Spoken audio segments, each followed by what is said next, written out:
Well, welcome. Thank you all for being here. My name is Barry and Grant, and thank you all for coming to I've Got a Story to Tell. This is our second year doing this, and I'm extremely proud and excited to see everyone here in the room. We're gonna have a fun day. We're gonna be hanging out until 6 o'clock if you're down for it. But we're gonna have two panels in the morning. We're gonna have a lunch at 1, two panels in the evening, and then we will have our happy hour from 4:30 until 6 here in the same space. So if you need to use the restroom, if you need to step out and, actually like jump on your computer for a call or do any emails, there's a space right outside of this room where you've got Wi-Fi. You can hang out, do some stuff over there, and then come back and join us. So feel free to move around in the space because it is going to be a long and fun and insightful day. Once again, my name is Barry and Grant, and first I wanted to start out by thanking all of the partners who are working with us on this year's forum. So first and foremost, of course, there is the Hub Project, and in addition to the Hub Project, there is Navigator. In addition to Navigator, we're also working with act.tv and Strategy and Hustle and Snapstream. So the cool thing about today is that in terms of distribution, a lot of these clips will be, floating around online through our partnership with Snapstream. ACN, who is a influencer, is going to be clipping some of the comments from the first panel and sharing them with his audience on social. It's going to be on Threads. So this is going to be a fun, like in the room thing, but it's also going to be social as well. So feel free to jump online, share a clip, like a clip, save a clip. But yeah, feel free to join in on social as well. We're also going to have people joining us virtually. So in the room, if you need to step out, if you need to leave, or if you have friends or family or folks that are in the movement that want to check out what we're doing for the day, feel free to let them know that they can go to the Evite link and actually stream it live there and keep up with what we're doing throughout the day. This year's theme is ethical and inclusive storytelling. And one of the things that I am most excited about is the sharing. Actually, having you all in the room, having this much expertise in the room, I'm just really, really, really proud of the panelists that we were able to put together for this year. So I'm super excited to, start the first panel. But before we get there, I wanted to make sure that we were all sort of in the mindset of sharing. That is really the goal of being here so that we can make our work better. And honestly, being here says a lot that we are all at least in the mindset of doing the things that we've been doing in a way where we can continue to make our work more effective. So keeping that in mind in terms of your taking notes, if you hear of a resource, writing it down. Afterwards, we're gonna send around some digital resources that, if folks talk about them, we will make a note of it and make sure that the folks that have either, been in person in the building or even the folks online, you'll have access to those resources, we'll email them out. So the goal today is to share. So I would just keep that in mind as we go throughout the day from session to session. So it is with my pleasure to bring up Dennis, who is our Executive Deputy Director at the Hub, to help me kick things off. Perfect. Thank you so much, friends. Really, really appreciate everybody joining us, all of the speakers that are participating. Shout out to all of our folks online who are participating on YouTube, on Twitter, on Facebook Live. Those folks are also part of the conversation. We'll make sure that we're asking good questions there. Just a couple housekeeping things. I wanted to first acknowledge and thank the AFL-CIO for the space here and make sure that we are looking to our brothers and sisters in the labor movement, especially those that are on strike right now, making sure that they are fighting for what is fair for economic justice. Second, as mentioned, bathrooms are just around the corner. The Wi-Fi password is in the back. Please feel free to pop in and out as mentioned. Other than that, really appreciate everybody in terms of our partners, the Hub Project, Navigator Research, Strategy and Hustle, act.tv, and Snapstream. And with that, we'll kick it back over to Varian to get our first panel rolling. I have no more housekeeping. I am excited to jump into the day. So our first session of panelists, please make your way to the stage. Let's jump into it. Imagine there's like background music playing. You're like, doo-doo-doo-doo-doo.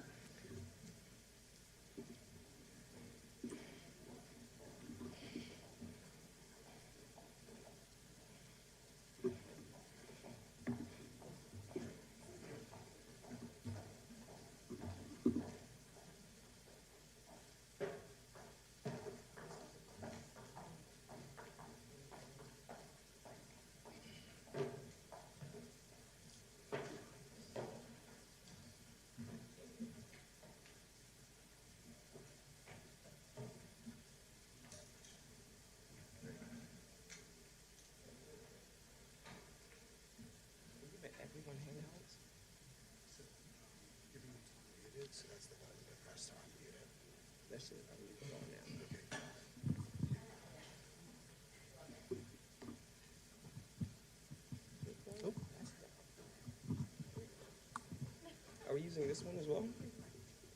Or no? We can keep that one stationary.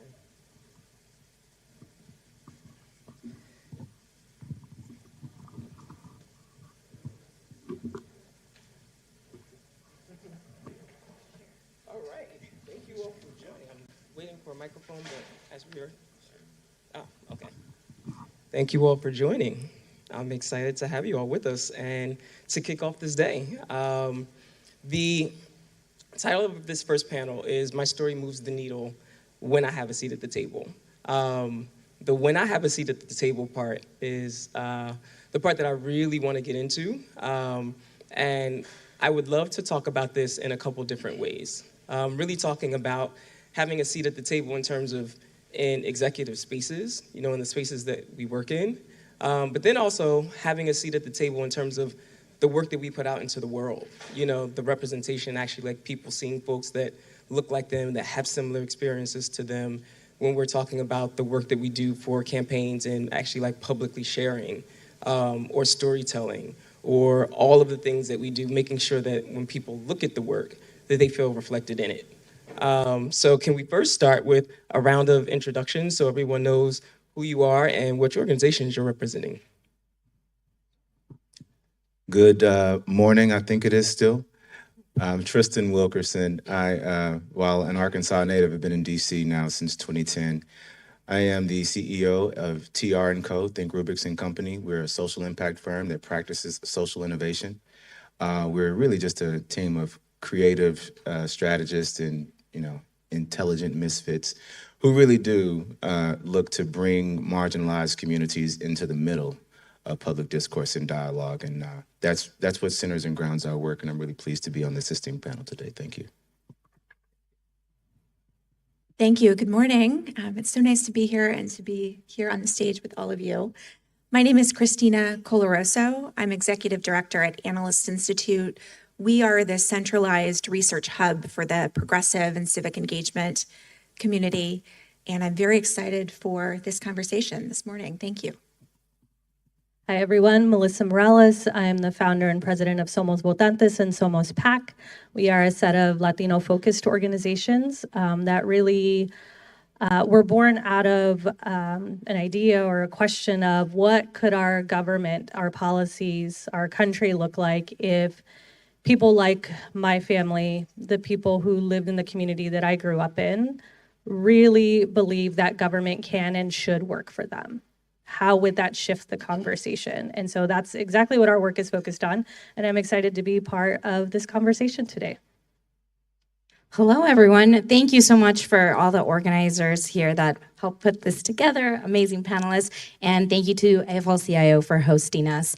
My full name is Maria Fernanda Zacarias, but I go by Marifer or Marifer, and originally from El Paso, Texas, and, you know, kind of similar to everyone, you know, our passions brought us to this space. I'm the National Engagement Director at the Democratic Congressional Campaign Committee, DCCC for short, and we really focus on engaging and doing our authentic outreach to our voters of color.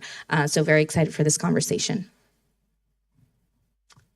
Hi, everyone. I'm Nick Jordan. I'm the Executive Director of Aspire PAC. Aspire is actually the campaign arm of the Congressional Asian Pacific American Caucus. I'm actually the first Executive Director in our organization's history, so very excited about that. We currently have 21 members of Congress, but obviously our mission is to increase that number, and also looking at communities across the country where there are strong AA and HPI communities. We seek to engage them, to turn them out, to make sure they're hearing from us. And yeah, very excited to be here and with all of you. Thanks everyone for joining. We're going to jump right in. Marifer, I would love to direct my first question to you, but it's also a free-for-all. So, sometimes I'll pick a person to answer the question, but I'm also presenting these questions to all of you as panelists. But specifically, I would love to get your take on this first question. This panel is about specifically having a seat at the table, and I'd really be interested in knowing from your perspective, what does that mean in your role, or what does that even mean in the work that you do in general? Yeah, absolutely. Well, I think it's about bringing my own lived experience to the conversation as a child or, as a product of a single parent, a teacher. And, from the border, it's not that many folks that get the opportunity to be at this table. So if I could amplify that experience and also bring others with me as well, understanding that, not everyone has the same story, but, there's some similarities across everyone here. And so being able to elevate, and honestly, I kudos to and really thank the D-Trip's leadership to be able to be open and receptive and hearing not only what I have to bring to the table in terms of how we're engaging and talking to voters of color, talking to not DC politicos, but making sure that we're authentically engaging with them is something that, I applaud the work that we've been doing and we continue to build off of. Yeah. Nick, can you follow up and talk about how having a seat at the table can actually move the needle for our campaigns? Yeah, so I actually think back to my own experience, my first when I moved to DC, my first organization I actually worked for was the DCCC. That was way back in, 2015 cycle. I don't want to date myself. But when I was in the building, there was no actual constituency outreach program. As an Asian American, it's not something that people were necessarily intentional about at the time. And it's very heartening now to partner with the DCCC and, Aspire PAC, being able to be a voice for the investments that the AA and HPI community needs. It's very meaningful, and yeah.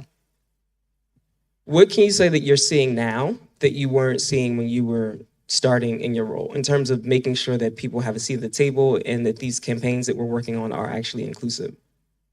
That's for everyone. I'll jump in there. So Analyst Institute's work is very research focused. We have lots of partners in the room, but for those who aren't familiar, we support organizations who run program and fund program in using research to measure and grow the impact of their own programs. We've been around for a while, and I can say that over the last decade or so, the research community, speaking broadly, has gone from a place that is, stereotypically very, very white, very male, very academic in its nature. It's a lot of PhDs from various fields that have been brought kind of into the applied political space.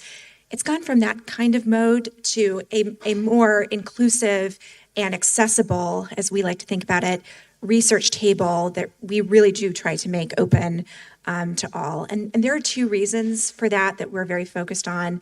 The first is a strategic imperative. So the idea that if our goal is to lift up strategies and tactics that move the needle, we have to be starting from the widest possible array of theories of change, tactics, ideas, et cetera. And the second is really to go back to this idea of learning being a collective experience, that we all learn from one another, and that even though campaigns kind of come and go, hopefully our knowledge base builds, and we, in all of our capacities, are able to run even more impactful program that next time around.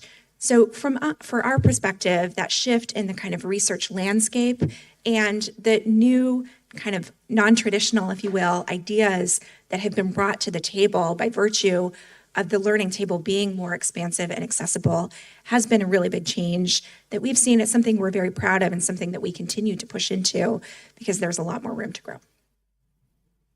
I think in regards to that like the strategy behind that, the data behind that, it has been really heartening to see that shift in making that space more diverse over the past decade. I think obviously there's still a lot more to do to push the needle on that, but there is, and this is something that Somos has been very clear about in our work, is that people of color, marginalized people, are not just the physical labor of a campaign. We are the strategy as well. We are smart, we have brains, and we know from our lived experience how this will affect our community. And so really being clear about that in the work that we're doing has been helped by having, voices at the table, more diverse voices at the table in these data conversations at the Analyst Institute, but still want to just continue to push that needle. And I think one example that I would give of why that is so important is that it has been organizations led by people of color who have pushed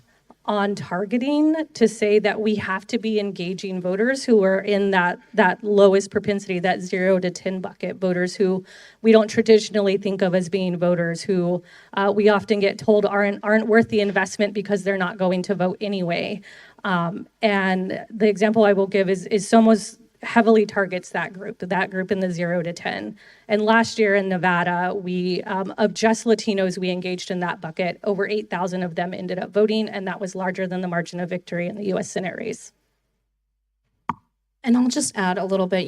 Nick shared that when he was at the DCCC, there was no kind of constituency engagement program, and that was built off of, starting small, and kind of growing into what now is a whole department, and not only just a department, but also investments, right? A holistic approach to engaging these voters, our voters. And so I think that really shifts the whole conversation, because you're bringing a different perspective, not just to, the planning, but also the execution of that plan. I would love to kind of stay here and talk about this a little bit more in terms of the work that we're doing being holistic. Can you all just talk a little bit about the difference between pandering to an audience and actually effectively communicating with an audience? Because oftentimes we'll do things and say, oh, well, we'll just use Google Translate, for design, or, we'll leave certain things out.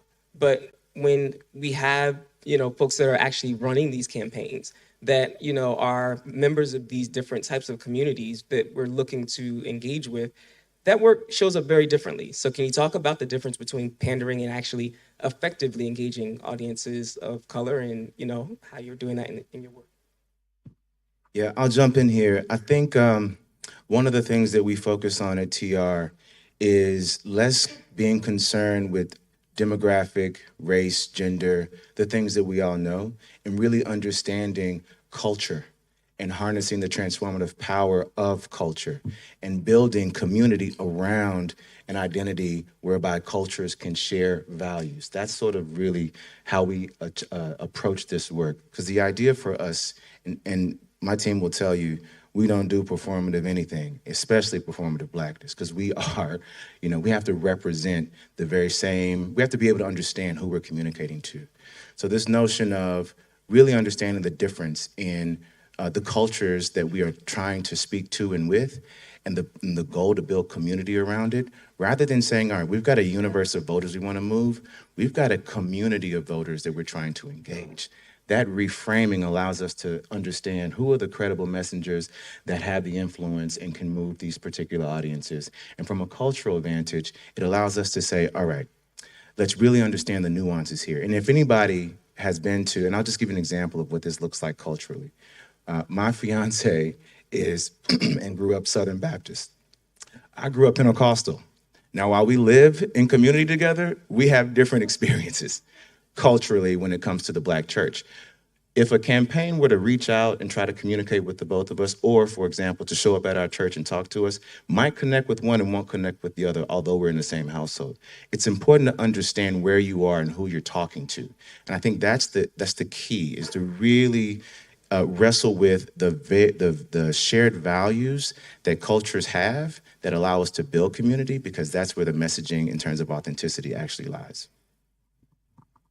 I'll jump in too. Like, quite literally, the ANHPI community involves so many different subgroups. You can't just say, we should talk to Asian Americans about this one issue, because that's discounting the fact that Vietnamese Americans care about different things. Korean Americans care about different things. Geographically, in Orange County, Little Saigon, they're going to care more about small business, economic issues. But when you talk to Chinese Americans in New York, you should talk more about social issues. There's no one size fits all when it comes to the AHPI community, and that requires a lot of work on the back end to make sure you're doing the research, make sure you're separating out the data, make sure you're talking to people in their own language. Like, it's a very intensive process, and you can't skip steps. Can we talk about the work that we're doing in a way where we are talking about these nuances? We are talking about culture. We're not asking, like, the Black people, the Black healthcare questions, the women healthcare questions, AAPI community, in those ways that we just spoke about. Can you talk about how we can build something that is more supportive of our storytellers and actually looking at them in ways where we're thinking about these nuances? To that point, I would really agree with everything that's been shared so far on this panel. I would add to the conversation the importance of audience listening and community understanding as part of the message generation process, right? Not just the community to kind of be on the receiving end at the very end of a process that might be, Washington, D.C. consultant driven from A to Y, but then Z comes in and that's the translation part. I think that's where the messages often fail to move the needle, but risk a lot of backlash, harm, and at the very least can come across as just disjointed, disconnected from the culture and the communities that one is looking to engage. There are lots of tools for this now, thankfully, everything from audience research to social listening to even just developing partnerships. And this is obviously, time and capacity intensive, but to develop partnerships with thought leaders within the communities that one's looking to engage. And I think if organizations are willing to invest the time to do that in an ongoing and a sustainable way, it allows content messaging to be generated on kind of a continual iterative basis, as opposed to needing to be kind of sourced or plucked or imposed on a community at the very end of a process. I think if I can just add to that, I think that listening part is so important in the work that we're doing to make sure that we're not just sitting in rooms talking at each other, but that we're actually learning from the community that we're trying to reach. Like, there is a huge listening part that needs to happen there, because, part of that is because it allows you to really tap into and build a conversation on the shared values that you were mentioning, because that's so key to how we really connect. When we think about the difference between what is pandering and what is true connection, you can feel it, right? Like, it when it happens. If you've lived in this community and in this culture, when you hear the pandering, it. And I think part of the difference in those two things is that pandering, because they're not really listening to our community, feels very patronizing, and it's antithetical to the values that we hold. Whereas true connection is much more empowering, because it's speaking to a value that we share. And I think on the SOMOSIN, we've definitely utilized a lot of the tools that you have done to help listen, but also it's listening to people in community at the doors and at community events, right?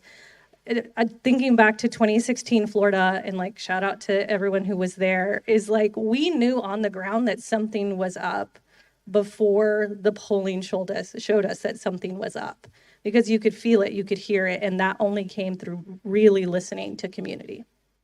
Yeah, and I just want to add a couple of pieces that sort of maybe is the nexus between both of your remarks. you asked the question, how do we build it, the platform that does the work to ensure that there's actual inclusion?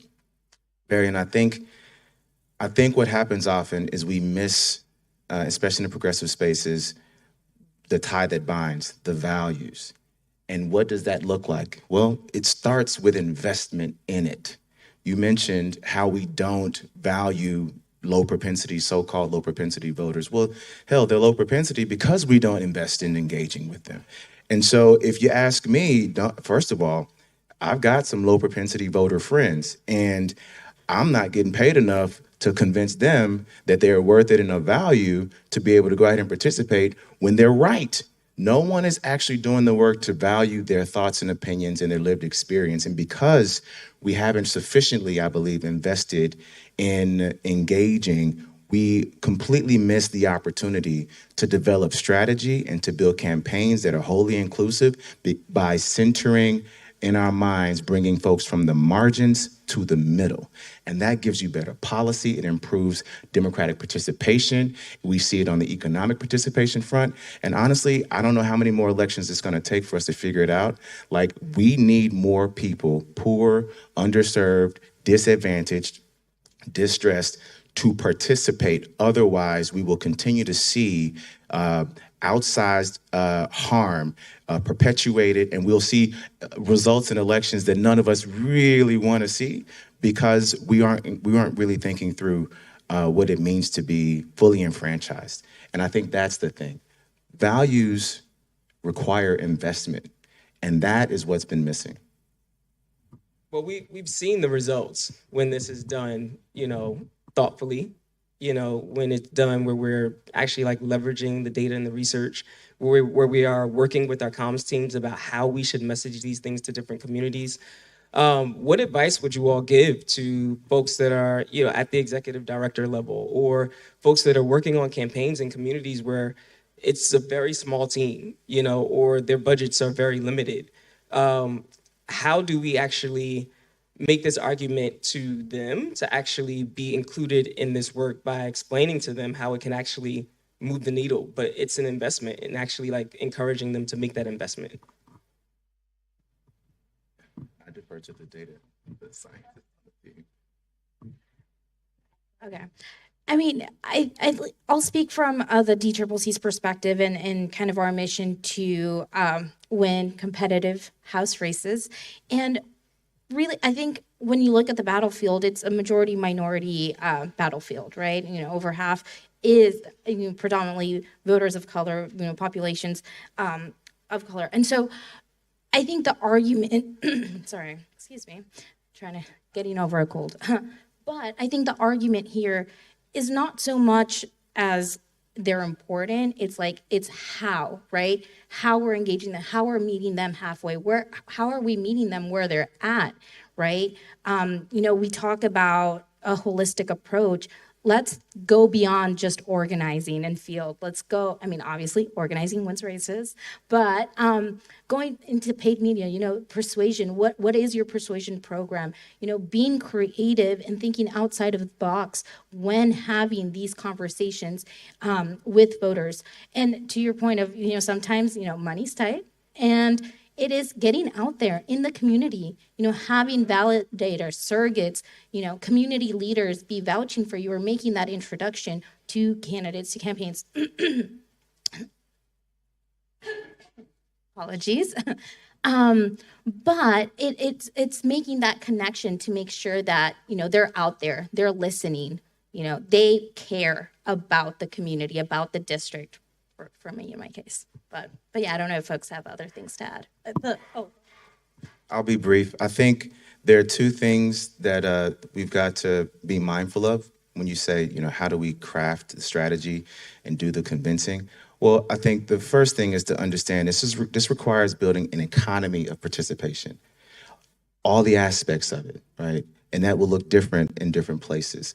But to understand that that's really the challenge. And then two is to play the long game. Let's not do this election to election.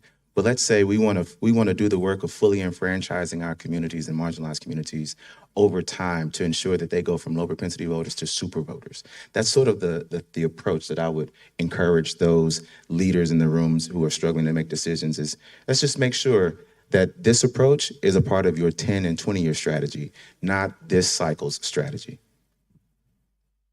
I'll just say anecdotally, I kind of think back to 2018 when I was managing a race in Southern California. We purposely tried to knock doors at a lot of low propensity Latino and Asian American families and voters. And I can't tell you how many times they would answer the door and be so surprised and so happy to see someone talking to them. And all it took was a 5 to 10 minute conversation, and they were pledging to, support the candidate. They were pledging to turn out and vote. They want to know what they could do to be more involved. It's very, I kind of think of it in terms of the return on investment is so good, because these are voters that are just aching to be contacted. I look at the AAPI community. You look at, across the board, the majority of them are not contacted by either party. So that's a lot of folks that are up for grabs, that are susceptible to our messaging and our values that we should be aiming for.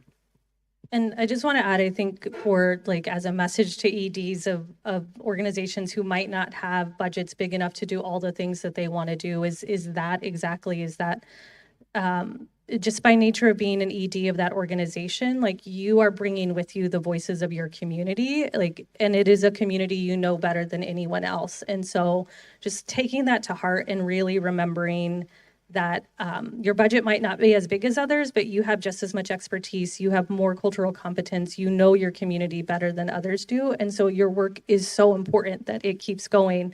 I mean, so many of these races are won and lost on the margins, and that affects policies that then go on to affect people's entire lives, whether people have healthcare or not, whether people can afford childcare, all of these things that can really be shaped by one conversation at the door. Yes to all of this, and I would add that I think these days it is impossible, if not exceptionally rare, for a persuasion program to succeed in marginalized or historically ignored communities if the lead-up process to that campaign has not been inclusive, culturally driven, community-oriented from the very beginning.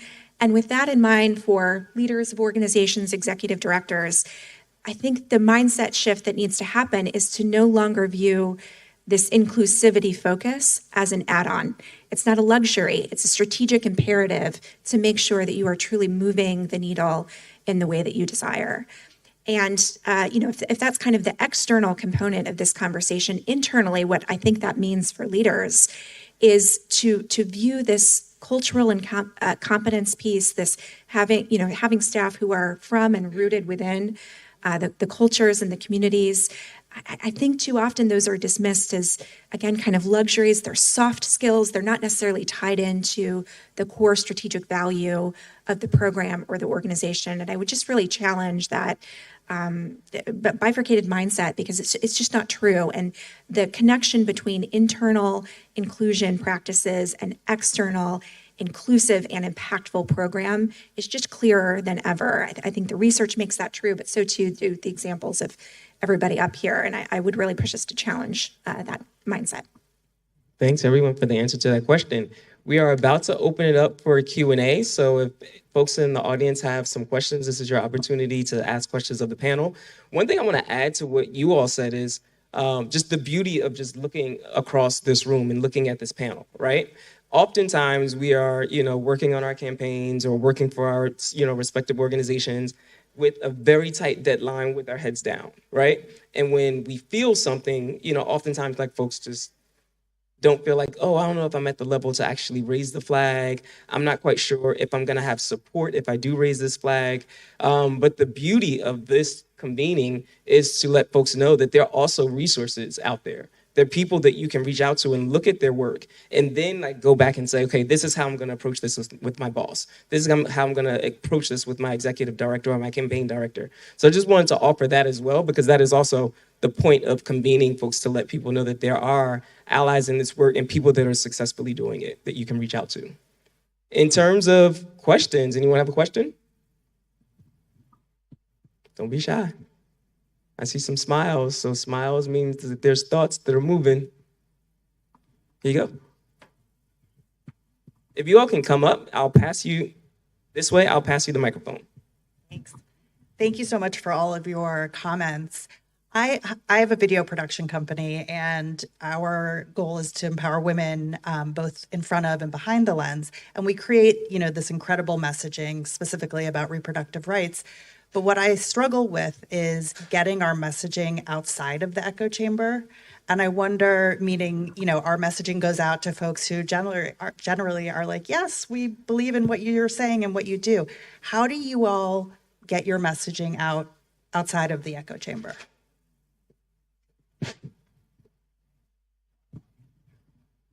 Good question. I would say for us, it starts with that listening that we were talking about, right? And for the work that we do, that generally happens more at the door at community events. But the way, especially for issues like reproductive care, like abortion, that can feel very hard or tense to approach in community because you don't know what people are thinking.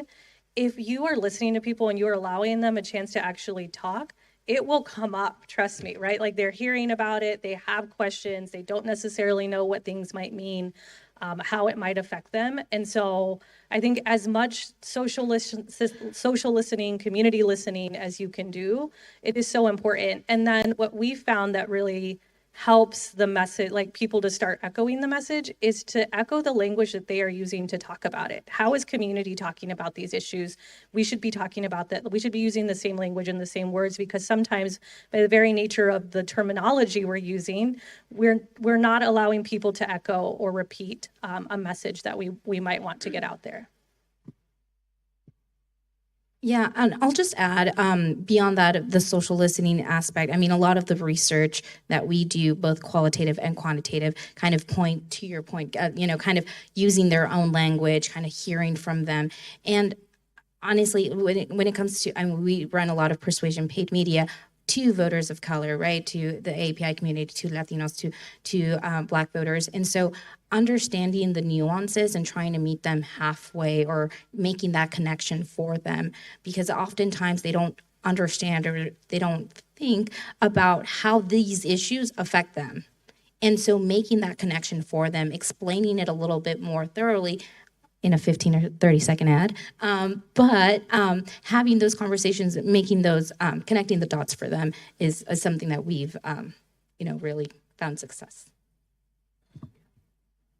Well, I mean, actually, this is hyper-specific, but this is actually something we partnered with the DTRIP last cycle, is actually looking at how choice is very much a driver for a lot of API voters, especially even older generation, more conservative voters. It's not necessarily something you would think they're amenable to, but doing the research on the back end, understanding the platforms that first gen or second generation older API voters will consume information on, understanding how to frame the issue properly for them.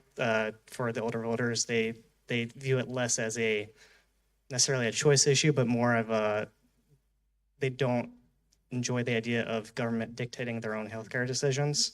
Just knowing how to frame the message properly for them.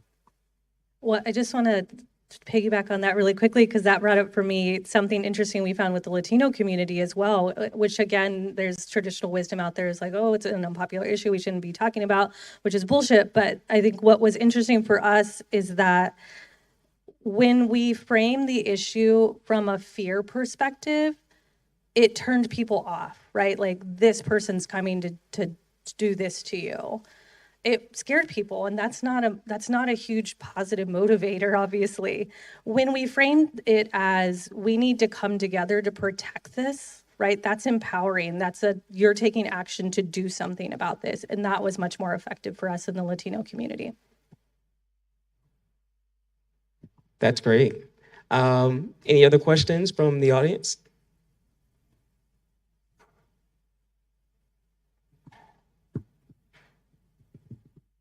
Hi, good afternoon or morning. I guess I'm curious because it's great to see so many diverse individuals who have a seat at the table. So curious, how do you all create opportunities to bring more people to the table so that this way you are not carrying and sheltering the burden of being the only representation for your communities or communities who might not have representation at all? I love that question because I don't think, and maybe this is where you were going, maybe not, but having a seat at the table isn't for me, right? Is I don't represent Black people, Black men, and all whatever. I represent really a set of values. And ultimately, those values are rooted in inclusion. They're rooted in difference. They're rooted in this sort of getting to the tension that helps us clarify what we should do in terms of strategy, et cetera. So to answer your question directly, I'm very clear that in any rooms that I'm in, it's important for me to drive those values to say, you know, how best do we engage this community? Who are the folks that represent, you know, when we run campaigns and you need to engage and move a particular group of people, you don't parachute in and tell them what to do. That's the wrong way to do it, right? You look for folks who have been doing the work and you invite them in to share how best we can amplify that work. That is really the attitude about being at the so-called table. And I just come back to this notion of how we invest in our values. When we present those values, we create opportunity for us to invest in them in meaningful ways. And I think that's getting at this notion of creating an economy of participation that brings marginalized communities from the margins into the middle. I hope that helps. To this question, I'll share a bit about some of the work that we've done to change the culture of Analyst Institute over the last few years. We have for a long time named the values of equity and inclusion as central to our work, both internally and externally. Naming it is not enough, just to say that, but it does put a marker down that we hold ourselves and each other accountable to internally, and that we use as a touch point for all of our systems, be it hiring processes, onboarding, coaching, management, and compensation and promotion decisions. With that core set of values named, it becomes more clear how we audit our systems against those values and design or adjust better systems moving forward. Same thing externally. When it comes to how we consider how we put research projects together, who we engage with on different research projects, how we host our own events or community gatherings. I don't want to give the sense that this work is done or complete by virtue of naming it, but we have found a lot of impact from kind of stating explicitly our values and using those as constant touch points for our work internally. And that's the kind of big picture thinking that I think often campaigns or other organizations that are moving very fast and often operating on short horizons don't necessarily have the luxury to do, but I do see a lot of value in it. And it's the kind of thing that if you can carve out the time to do once, perhaps the next time you go back to it, you've got a little bit more of a template or some muscle in place so that it can be a little bit easier to have that conversation or to conduct that process fairly and inclusively the second, third, fourth time around because the path has already kind of been laid out for you. This one's just a bit more tactical, but it is sort of a general practice for those who have worked with Somos, you know this, but our squad tends to run deep to meetings. And that is because I feel like before I got to this, the more ED president role, you kind of notice that so often meetings are almost like, there's like a gate there, right? That keeps you out of meetings when you're not an executive or you're not leadership on the team. And you don't get to learn as much that way in certain roles. And so it's almost our policy is really like my staff has access to my calendar. And if there's a meeting that looks interesting that you want to join, ask me. Like you are welcome to sit in. You can hear what I'm hearing. You can hear how I might respond to a question or a situation. Like obviously not always appropriate, but for the most part, I think it's good general practice to be over-inclusive in where we're allowing our teams to sit at, like actually bringing them to the table with you in those cases is really important. Yeah, sorry.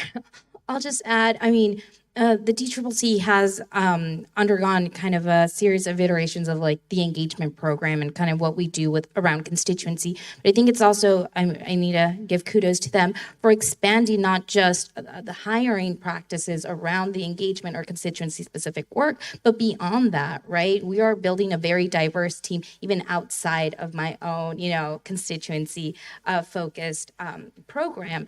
And so I think building that network of operatives of color and making sure that they feel supported and they know that they can raise their voices and kind of bring that perspective to the work, even quote unquote in the general market, like, that they're going to be heard. And yeah, that's kind of how we do it here at the D-Trip. I'll add one quick thing to that, which is really approaching the work with humility. That is, for me, one of the ways that I've always tried to approach everything that I do. I was brought into this space as someone that has a background in like media and film and television. So thinking about the work where you can bring in other people with different perspectives, also like mentoring people, because like we don't have all the answers, that is, also like thinking about the work from a place of humility. So just across the board, you will, by virtue of just like approaching the work with humility, you will attract those folks who are going to bring different ideas and going to bring the diversity to the type of work that you do when you approach it with humility. Any other questions in the room?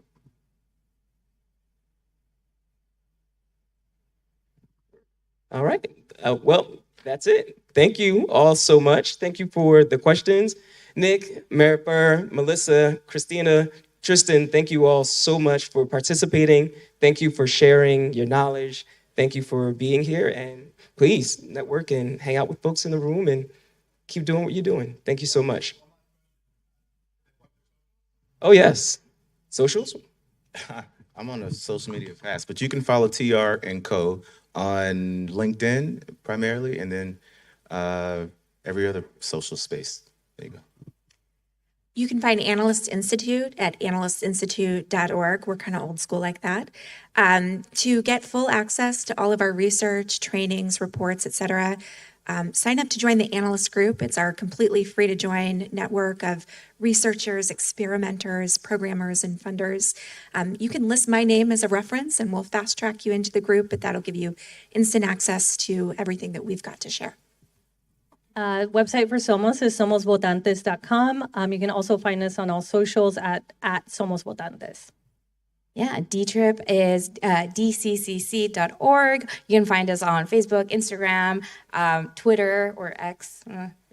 Anyway, and TikTok now. So we're putting out content there as well. You can find Aspire Pack on X, and we actually just revamped our website, aspirepack.org, so I'm happy to take any positive feedback about how great it looks now. Real quick, other plug, you made me think of this. Lots of resources also available on our website, thinkrubics.com. White papers for those of you who like to read other types of materials that help you really understand how to harness the transformative power of culture, and even a few leave behinds we left with Barry and the team here. Thanks, everyone.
goal here is to share and network. So please take notes, write down resource documents. We're gonna send everyone some stuff like after the day convenes. So please network and write things down so we can share and use these resources.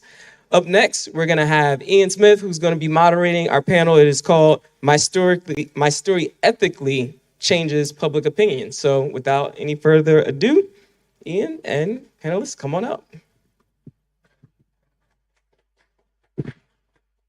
How's it going, folks? Can folks hear me? Is this thing on? There we go. How's everybody doing today? Good. So this panel is called My Story Ethically Changes Public Opinion. And we have some great panelists on today to kind of talk about public opinion, how it shapes diversity in this space, how we're talking to diverse communities, and how our story has affected how we've approached public opinion, data, polling and analytics, etc. My name is Ian Smith. I'm Director of Polling and Analytics for Navigator Research. And I'm joined here today with a suite of great panelists, and I'll have them introduce themselves. I'll start with Maeve. Great, thank you. I'm delighted to be here. Our instructions were to tell you a little bit about our story before we dive into the story of data. I'm a first-generation college student. When I was growing up, we moved around a lot. I lived at 18 addresses before I turned 18. I applied to one college because my guidance counselor filled out the application. I got in, I went, and I looked like I belonged. And I try to never forget how much easier it was for me because I looked like I belonged there, even though I felt like a fish out of water. I am amazed every day that I get to do math for a living. I never would have imagined that that was a career path that would be open to me. At this point, I have 2 decades of experience at the intersection of data and storytelling. I have experience in polling, in analytics, and in advocacy communications. I'm currently the Executive Vice President for Strategy and Data Science at Grow Progress. Grow Progress is a software platform that lets our progressive strategists test, refine, and deliver messages that are persuasive. We try to make it accessible to as many different kinds of clients as we can so that that tool isn't something that is gatekept and unavailable for the people who really need it most. Great. My name is Aaron Strauss, and my story is not so interesting. To make it as funny as possible, I'll go back to the fact that as a 13-year-old, I got started in the intersection of evidence and politics. That's when I volunteered on my first campaign, inauspiciously in 1994. It was a rocky start. But back then, I would be stuffing envelopes until one day they found out I could use Excel and could organize their data in a much better and more efficient way. And they said, "You're not folding another piece of paper. Sit in this computer, in front of this computer, and fix all of our data problems, please." Sometimes they said please, but I was happy to do it. And from then, I've spent many a year at the intersection of evidence and electoral politics, and that's what I'll be focusing on today. Turn to Rosa.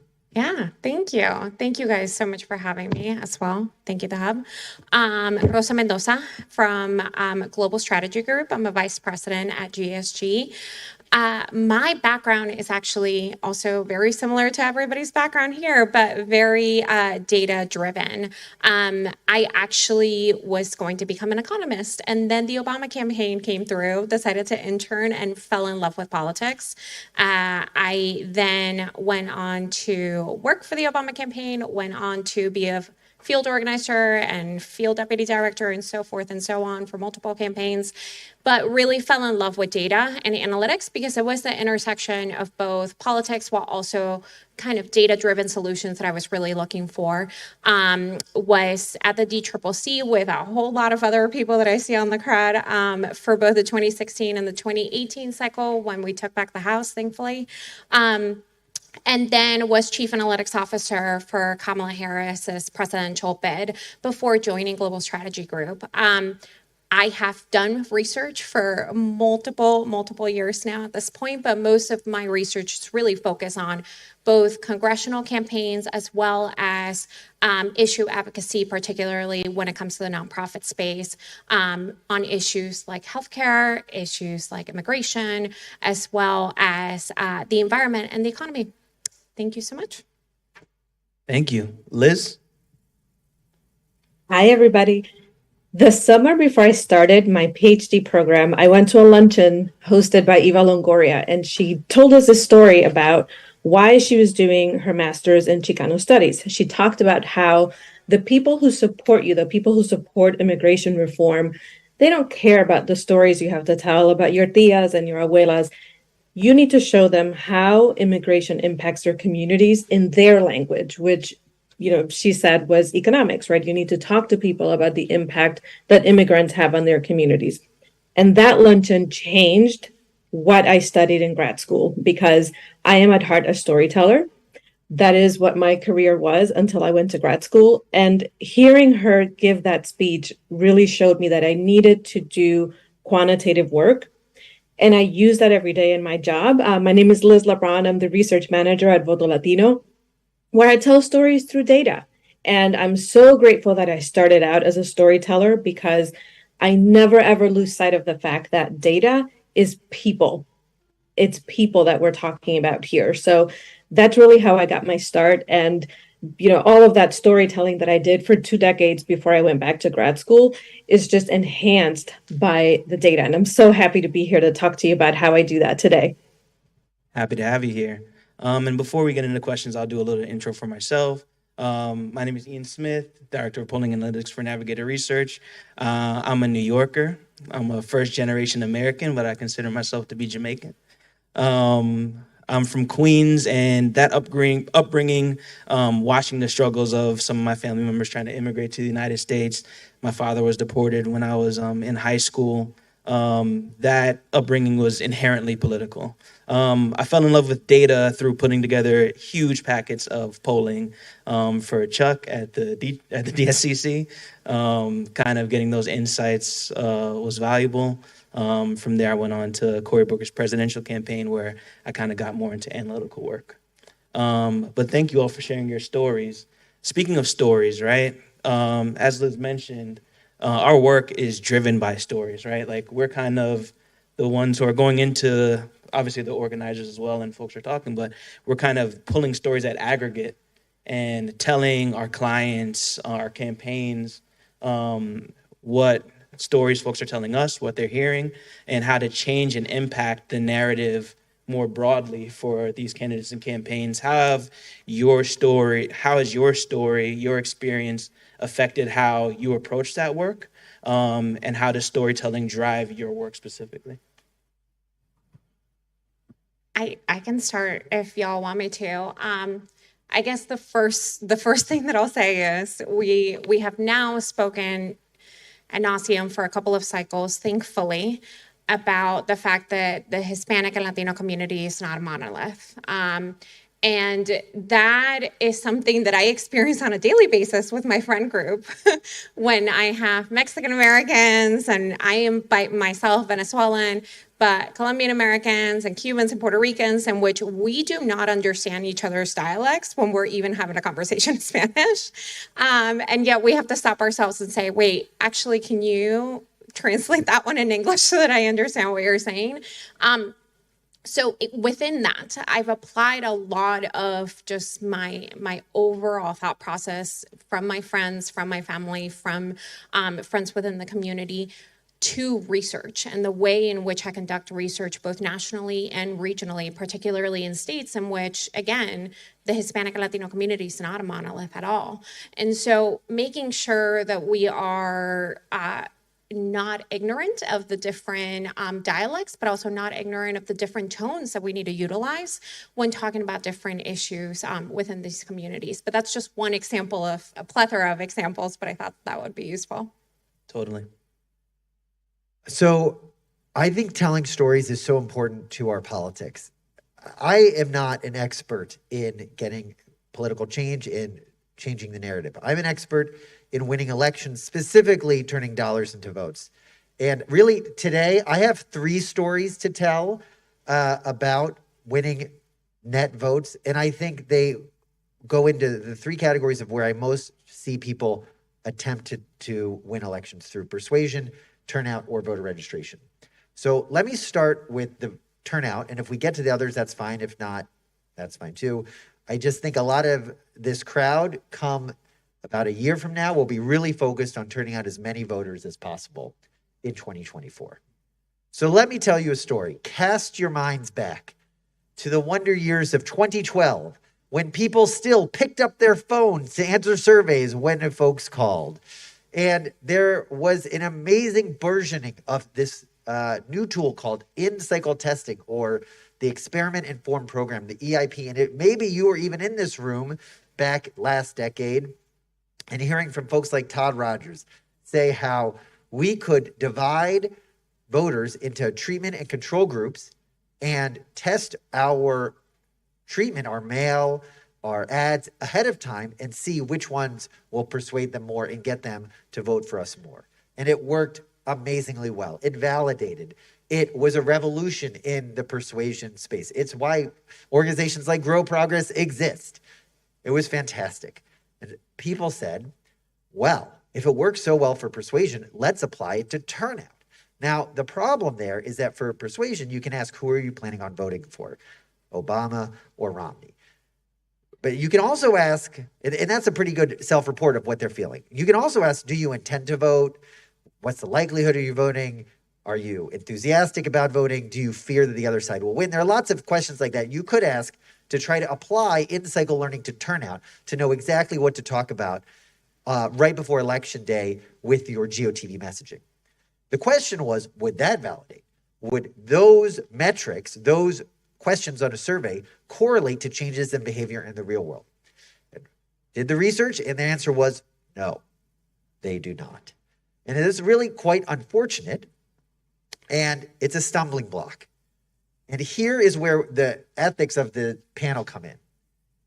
Even though we have hundreds upon hundreds of real-world experiments in the Analyst Institute repository, and as Christina mentioned on the last panel, analystinstitute.org/join. If you are in this room or on Zoom and not already a member, ethically, it is your ethic responsibility, I tell you, to change that right now and go there and get into that library of hundreds upon hundreds of turnout experiments that show what actually changes a person's behavior from not voting to voting in the crucial elections that are coming up to really stop the fascist Republican Party, if we're being perfectly blunt about it.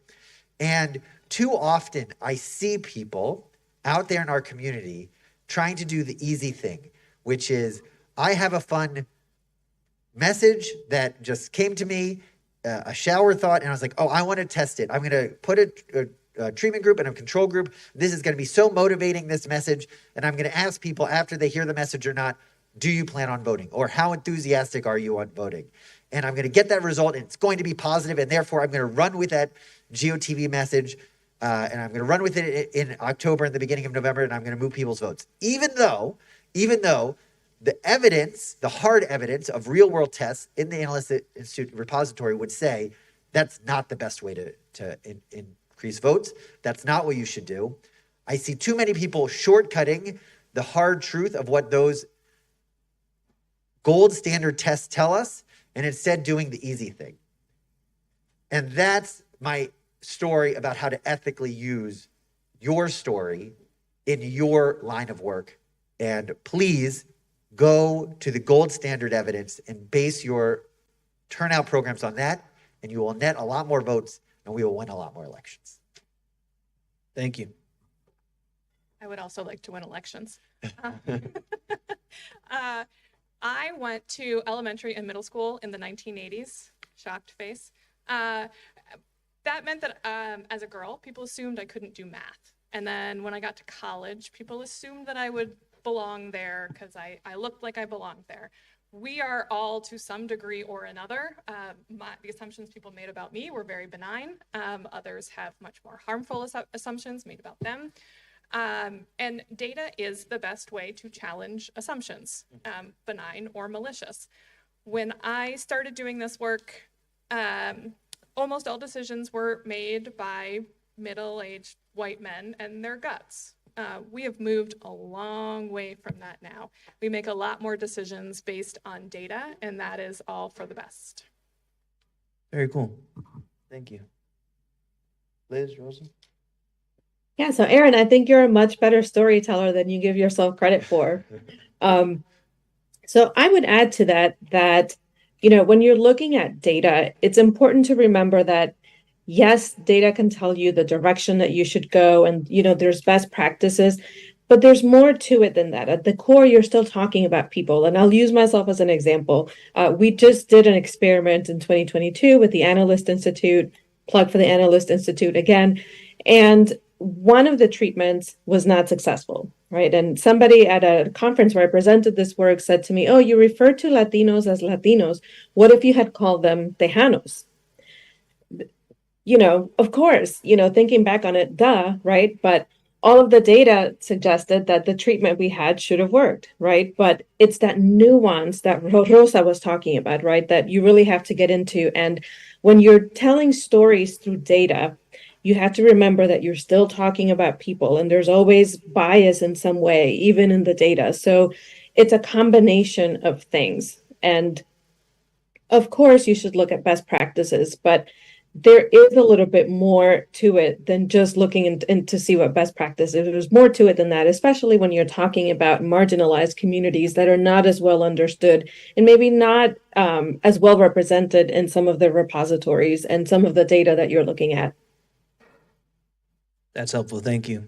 I think when we're talking about some of those marginalized communities and looking at the data, whether it's we love our scores, our turnout, our persuasion scores, we're kind of looking at results to place our money in the right places or make recommendations about how our campaigns should be placing their money. I think we do fall into traps, right? Like I've been in rooms where I've had to recommend with the money we have to talk to these specific groups based on our goals. How do we, and we talked about that a little bit in the last panel, about how some of the data that we bring back or the decisions that we're influencing can kind of stray us away from these communities. But I do see that changing, and I do see that there's a push to change that. How can we avoid some of those traps where we're not talking to in the swing district, the Black community there, because the persuasion score is low, the turnout score is low, whatever. Or, how do we break that short-term mindset and use our data to kind of build these communities and point our campaigns in the ethical direction, not just the efficient direction? You have to use more than data to do that. There is a lot of systemic racism and sexism built into a lot of our persuasion scores and our turnout scores because they are built on historical results that reflect voters' racism and sexism and other things. And it's important to always remember that the data is connected to humans, right? When you divorce data from humanity and from the people that you're trying to reach, when you create distance between the data and the story and the person, at that point it's just numbers, and numbers are not actually all that helpful on their own. Totally. I think apart from that, it's also not marrying yourself to one data point, but rather take all of the tools in your toolbox and utilize them all at once. I think it's a lot of different pollsters will say, live and die by my poll. I am not that pollster because I also come from the data and analytics side where I would use polling as one of the 10 different tools to look at. But yes, I think a lot of the different models are extremely useful, but we also have to take into account when was the model updated? What type of questions did they utilize to update said model? Sometimes utilizing the voter file raw data might be more helpful than actually utilizing the model when targeting voters. And so it's really taken into account all of the different data inputs that you have to make a strategic and sound decision based off that point in time that you're currently in. I'll give the example of last cycle, when the Dobbs decision, prior to the Dobbs decision coming out, but we kind of knew what was happening and all of the things that could potentially lead to the Dobbs decision happening at the end of the summer, there were a lot of people really excited about the potential of messaging on abortion, and yet we didn't have an abortion model on time for a lot of different people to start communicating on that. And so don't let the perfect be the enemy of the good. And I'll say that from one of my mentors, Christina Coloroso, who was previously on the panel, would say this to me all the time whenever I was creating a path to victory for any district. But it is at that point in time when you do need to make a decision, make sure that you're utilizing all of the data points that you have available to you. And don't just say, well, I don't have a model for it, so I just can't do it. Think about the other ways in which we could utilize data points in order to get to the answer that you need to get to. One of the things that we've been doing in polling that we've been recently asking is about media consumption, which is great and dandy, but we have raw data media consumption from vendors that we can actually utilize. So most of the time when I'm doing a poll and I'm trying to cut down time on one, completion rates, it's going to be really hard if a poll is over 18 minutes long. But two, I'm trying to save my clients some money. I say, you know what, I would love to get an answer to this question. Let's instead use the TV vendors and or the digital vendors to get an answer for that, and instead use a polling for the messaging guidance that we really find crucial. So think about the different ways in which you could use other data points to lead to what you actually need to do at the end of the day. Thank you. Great. Okay, I'll tell my second of 3 stories. I have got a story to tell you about persuasion. Cast your minds back to the halcyon years of 2019. When we knew we had to defeat Donald Trump, but we didn't know which of our great candidates would be doing it. And I'm at Open Labs, and we are a presidential super PAC. And towards the end of 2019, we got about 40 scripts in, all about how Donald Trump was bad, and they went along the lines of the following. Do you recall how bad Donald Trump is? Don't you hate his tweets and all of his bad policies? Well, don't forget to vote against the bad man that you already don't like. Without realizing, we were such in this doom loop about Donald Trump that we didn't understand that actually in persuasion, you have to take people who disagree with you, who actually think Donald Trump might be okay, has some good points, has some bad points, and bring them over to our side to say that actually they should vote against Donald Trump and eventually for Joe Biden once he was our nominee. And we tested many of those ads, and we found they had very little effect. However, if we had also then dug into the subgroups, the crosstabs of those ads, I guarantee you, we would have found that some crosstab out there would have shown a positive and ostensibly statistically significant result. Maybe one ad would have shown that young women really moved and really loved this ad. But actually what we have been doing is just digging for data and looking for patterns when really we were finding noise. A mentor of mine likes to say, don't chase noise. And that's exactly what we would have been doing. So with your prompt about the different audiences we want to talk to, for instance, Black voters in swing states, stop using subgroups. If your ad is motivating Black voters in swing states, then do a poll of Black voters in swing states. Full stop. I challenge everyone in this room to stop using subgroups. And if there is a particular audience that you really want to go after, survey them. Have an entire full sample poll of that audience. Then you won't have to look at a subgroup. You'll know the effect of your ad amongst the target population, and you won't have to do any sort of ad hoc post analysis that will lead you astray, and you won't be chasing noise. Very helpful. Thank you. Yes, a hearty standing ovation to that. I would add 2 things. One is understand the limitations of your data and proceed accordingly. So, going back to the voter file, the voter file cannot be the be all end all of your outreach to people. Understand that the voter file excludes a lot of people because of systemic reasons, like there are some folks who have been excluded from voting, who are marginalized and pushed out of the voting system, right? So We can't just look at the voter file and look at those higher scores and try to reach those folks. Understand the limitations and understand that you have to go beyond it. I was doing a program last year and I got an email that there was an update to the voter file that could impact the number of Latinos by up to 15%. Those 15% of Latinos were there the whole time. The voter file just wasn't picking them up. And if I only looked at the voter file as a way to reach the folks I'm trying to talk to, I would be missing 15, plus percent of the people. The other point I would add is data is nothing more than information. I think the word, data and analytics kind of scares people. Data is information, and information comes in many forms. Qualitative data gets a bad rap. Qualitative data may not be generalizable in the same way that a poll might be, but you can learn so much from actually talking to people. Our most effective ads last cycle came from deep interviews, long form interviews that I did with folks. Sometimes I would talk to people 2 or 3 hours.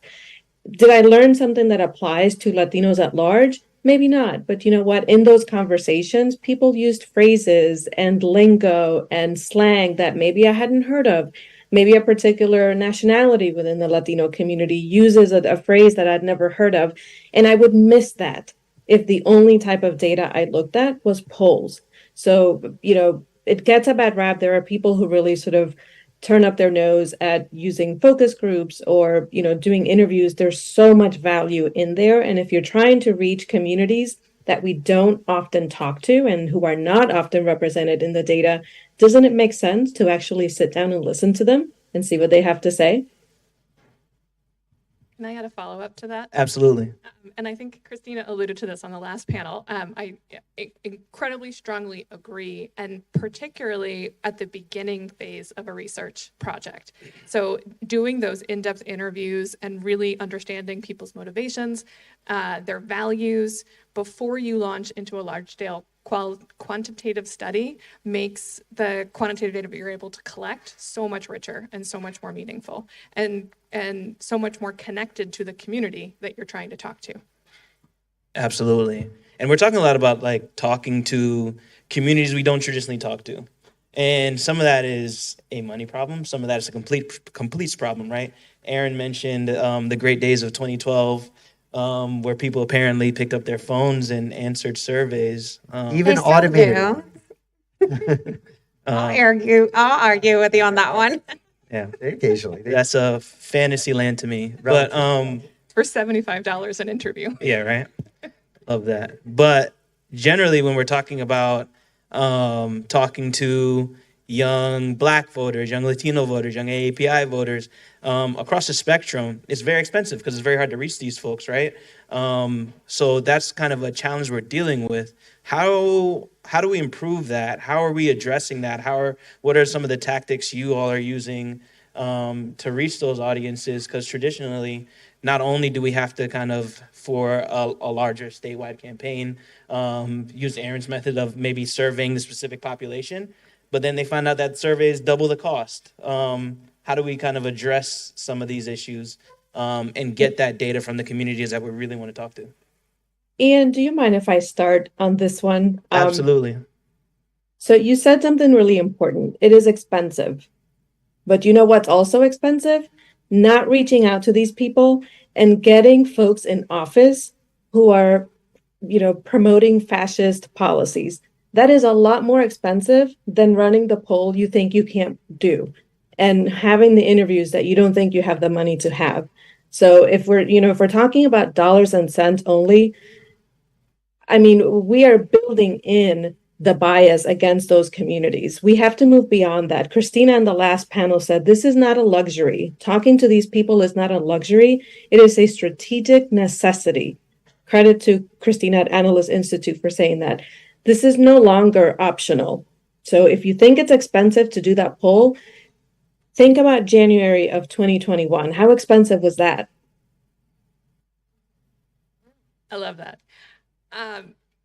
I also want to belie the impression that it always has to be really expensive. Back in the halcyon days of phone polls, a phone survey is $60, $75, $100 an interview. So to do a poll is tens of thousands of dollars.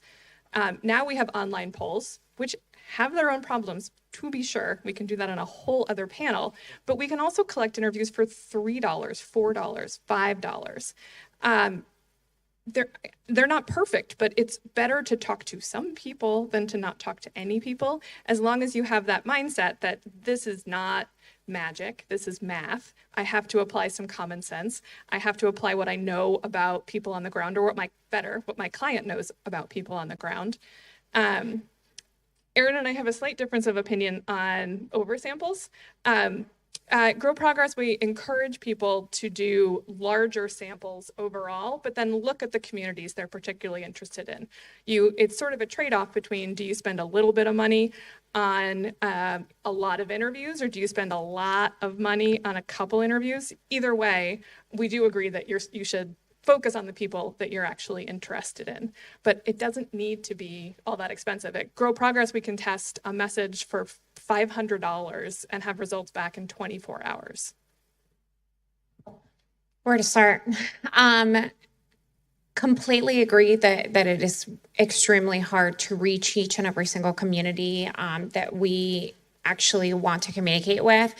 Out of 2016, one of the things that we learned was that we weren't talking to Trump Republicans. And so we went through the aspect of maybe polling in different modes. That's where multimodal came in. Now we poll via text. We poll via online panels.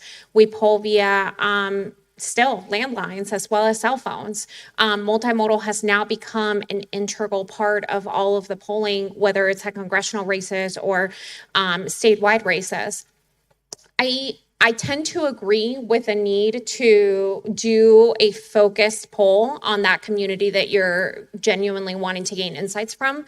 Usually what ends up happening is that in the region in which you're looking at in the country, let's say a congressional district or statewide, if the population is less than 10% of the likely to vote voters, then at that point, it'll be hard to actually conduct an entire poll among that particular constituency because the N size is just going to be very small. You're looking at a poll of less than 400 voters, which at that point, if you're looking at it statewide, that's within the margins no matter what.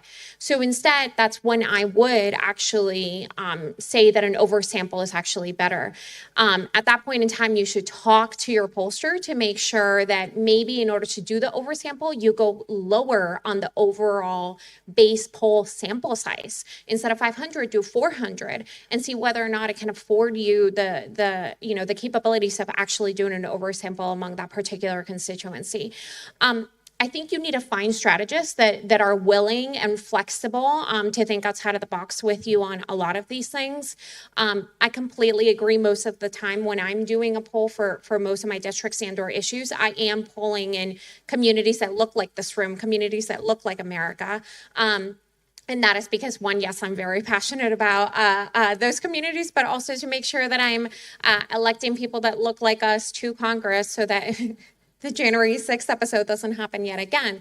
But within that, we do want to make sure that certain communities are represented, because if I present a Hispanic candidate to a predominantly white community, there could potentially be backlash as well. So it's not just to think about the Hispanics and the African Americans and the AAPI communities, but also think about the potential positives and backlash that could happen with other larger constituencies within these communities, and making sure that you have the accurate, large enough sample size to analyze that as well. Thank you. Before we move to questions, Aaron, do you want to touch on this or give us your? No, those answers were perfect. I won't touch them. Can I, what, since he passed? Absolutely. Sorry, I'm jumping in for a second. Yield our time to Maeve. The other thing to keep in mind is that we have a tendency to only survey likely voters.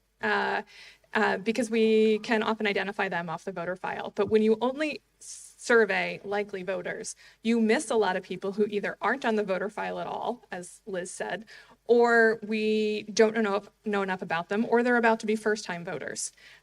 So oftentimes it is helpful to start with either a general public or a registered voter and then narrow it down to likely voter later to make sure that you are understanding the views of people who who you shouldn't assume that are going to go vote. Thank you. With that, we'll move on to questions Does anybody in the audience have something you want to ask one of our panelists? A question that we haven't gotten to yet, as far as curiosity on polling and analytics. Yeah. Come on up. Come on up. Okay.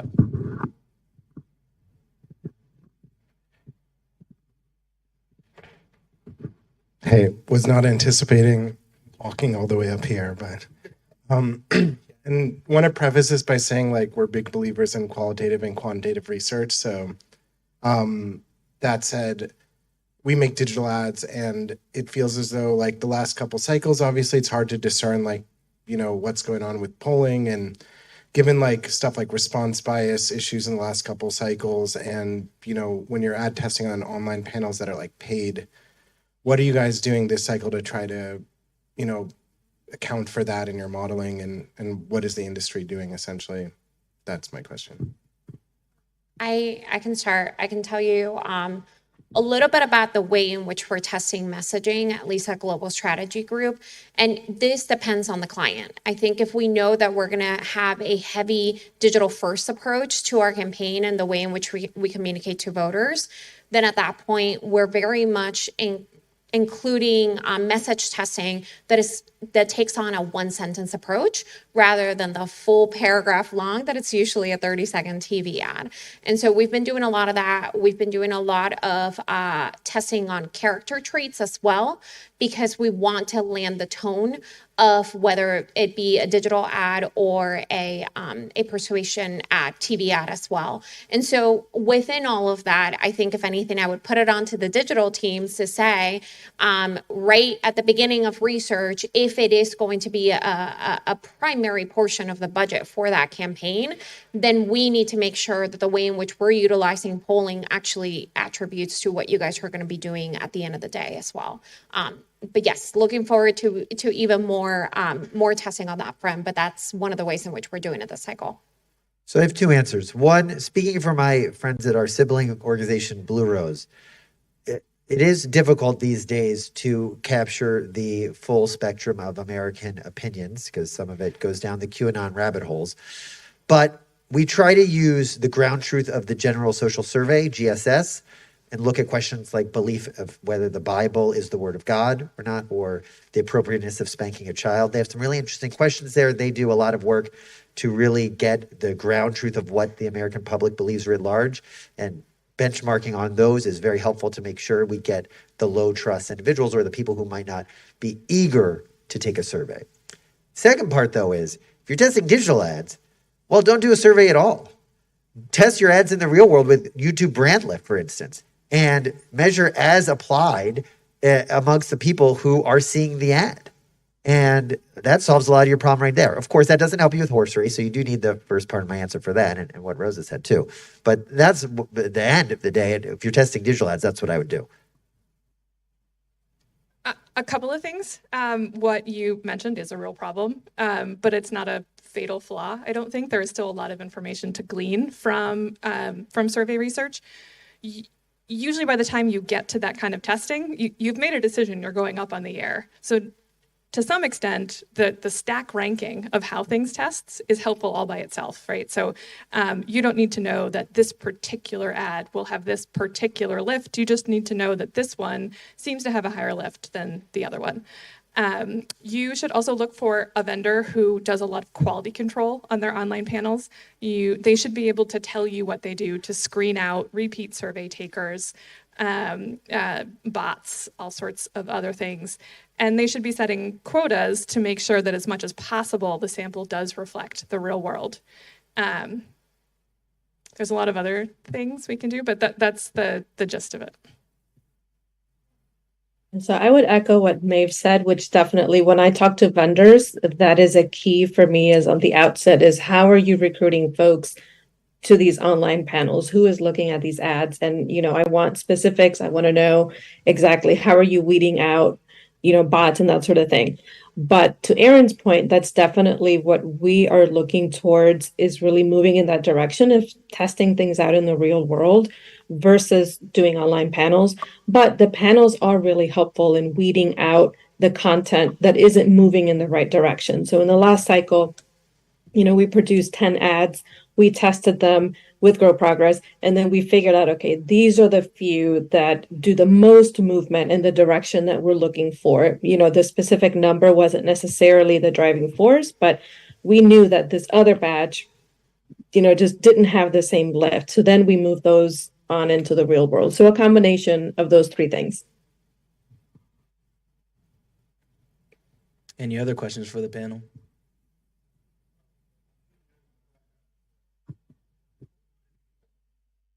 Sure.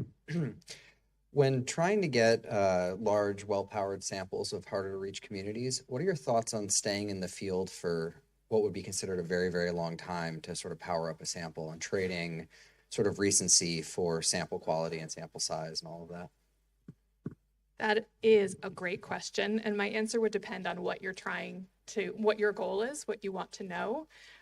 If you're looking at a presidential race where we find that 5 to 7% of Americans are undecided on the presidential race, that's a pretty static measure. You can stay in the field for a really long time. If it's something that's more dynamic, shorter periods are usually better. There's always the risk that some intervening event will take place that will change everything that you collected before. But you can also, as long as you're recording the date of interview, you can run things to look at before and after, or the first week and the second week. That's exactly it. The only negative to that would honestly be whether or not an event occurs during that point in time that can shift your polling. Remember, polling is a snapshot of that point in time. So it's not as if it's giving you a crystal ball as to what exactly is going to happen. Everything is shifting depending on the day. And honestly, with Trump potentially being the Republican nominee, I don't know if I would try to go in the field for longer than a week with any constituency for that point, in fact. Hey, I'm curious, as someone who works from the data analysis, from the polling, but is not an analyst myself. Specifically, I'm a graphic designer for context. But generally a question for the creators in the room. Are there mistakes that you see us make, sort of a failure of understanding, or things that you wish that we understood about the data side of it? I can take this. I think that the mistake is usually us dictating too much to the creators, honestly. I think we, especially for the creative process, we have an audience in mind, we have a strategy in mind, but you can't really, I think the last panel was speaking towards culture, right? You can't really number culture to death, right? You can't really number a feeling, an impact, right? We can take what you give us and test it, and let's find the best solution. But I think in the creation process, it should be data informed, but not boxed in by the data. And I see a lot of kind of creative pieces, content, get focus group to death and not land with anybody. So that would be my take on that. And sometimes I've seen creative people wait until it's perfect to test it. And I strongly discourage that. I would test 1,000 imperfect versions before I would wait and hold up for just that one perfect version. And so one thing I see is, oh, I'm sorry, Rosa, go ahead. One thing I've seen is people scripting folks based on polling. And, I have worked with some folks who have been really insistent on scripting folks because this poll said that people support this thing or they don't support this other thing. I am adamantly against that. When I interview folks, the reason I choose to use them in ads is because I find their stories compelling, their stories in their own words as they experience them, not that I then come in and, superimpose my polling language onto them. So, when I bring somebody on to do an ad, the authenticity comes from the language that they use. And if it's a little bit more street than the polling, so what? That's how people are talking about these issues. So, I think scripting is one thing. And another is numbers are important. Your product should be data driven, not data itself, right? Calling out numbers to people, 85% this, 35% that, that's what you use to inform what you do. If you're just shouting out numbers at people, you've already lost them. So listen to the way that people talk about things in their own communities. Obviously bring in the data to support that, but let that be the leading voice. Let them be the messenger, not the poll. Yeah, the only thing that I would add is echo everything that everyone said. Utilize your pollster as well as your analytics team as a gut check. Many times when you do finalize your creative and you land on something that you absolutely love, sometimes the pollster can look at it and say, ooh, that might lead to some backlash. Whether it's the color that you use or whether it's maybe a specific graphic that you're utilizing in the background. We've done the focus groups. We don't expect you guys to read each and every single focus group memo and or deck that we've done for that particular district in our race, but we can serve as like a check for you all on things like this. Prime example would be something that happened last cycle. There was a digital ad that was going to run for the Hispanic constituency in South Florida, and it had Marco Rubio changing in different colors. To the point that he was essentially black and white at the end. We said, this constituency still loves Marco Rubio, whether or not his, fave on fave is just within the margin of one another. And so we don't want to actually trigger any type of racial perspectives here. So let's maybe completely change that, but leave the messaging and leave everything else. And so just gut check with your team, because at the end of the day, you're not paying us extra to gut check. So, utilize us in any way that you can. And be proud of your failures. It means you learned something, and that's really important. Grow Progress has a persuasion library where our clients can put up ads that they've tested for the rest of the progressive movement to learn from and see. We have a really hard time getting clients whose messages or ads tested poorly to add them to that repository, because nobody wants to be like, oh, this was But it's so important. It's just as important to see what's not working as it is to see what does work. I think we have time for one more. Yeah, I was about to say, mine wasn't really a question as much as it was a comment. And first of all, I just want to say thank you guys, because it was very insightful as a conversation. But what I appreciated the most was hearing from you all as a panel of experts, the idea that we should put a little bit more love on qualitative analysis. I think in this work that we do, we definitely number it to death a lot of the times, but that qualitative analysis gives us that socialized and sort of cultural context that I feel would help us with a lot of things like ads and campaigns and things like that. So it was just really refreshing to hear you guys say that, because I'm more on the qualitative side. Of course, I believe that the numbers are important as well, but not so much as how we drive those numbers using the people that we're trying to target. So thank you guys for that. Thank you. Shout out to Qual.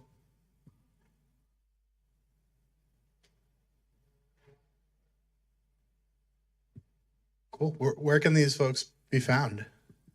We can be found at navigatorresearch.org, Navigator Polls on Twitter. I'm not calling it X, it's Twitter. And my name is Ian Smith on X or Twitter as well. And Grow Progress is growprogress.ai. And I have a couple of colleagues roaming around too, so feel free to, they're waving. They're very subtle. Feel free to come say hi to any of us. I'm tempted to say my social is analystinstitute.org/join, which you should all go to. Email's the best for me. The organizers know how to reach me. You can just ask them. You can find my organization, Global Strategy Group, at GSG on Twitter. I'm going to call it Twitter because I don't think their messaging has been great. And you can also find me at RN Mendoz, and that's with a Z at the end, without the A. Thanks. You can find Voto Latino and our work at votolatino.org. You can reach me at liz@votolatino.org, and my handle is LizLebron1 on Twitter, not X. I'm glad we're all on board there. Thank you all. Thank you.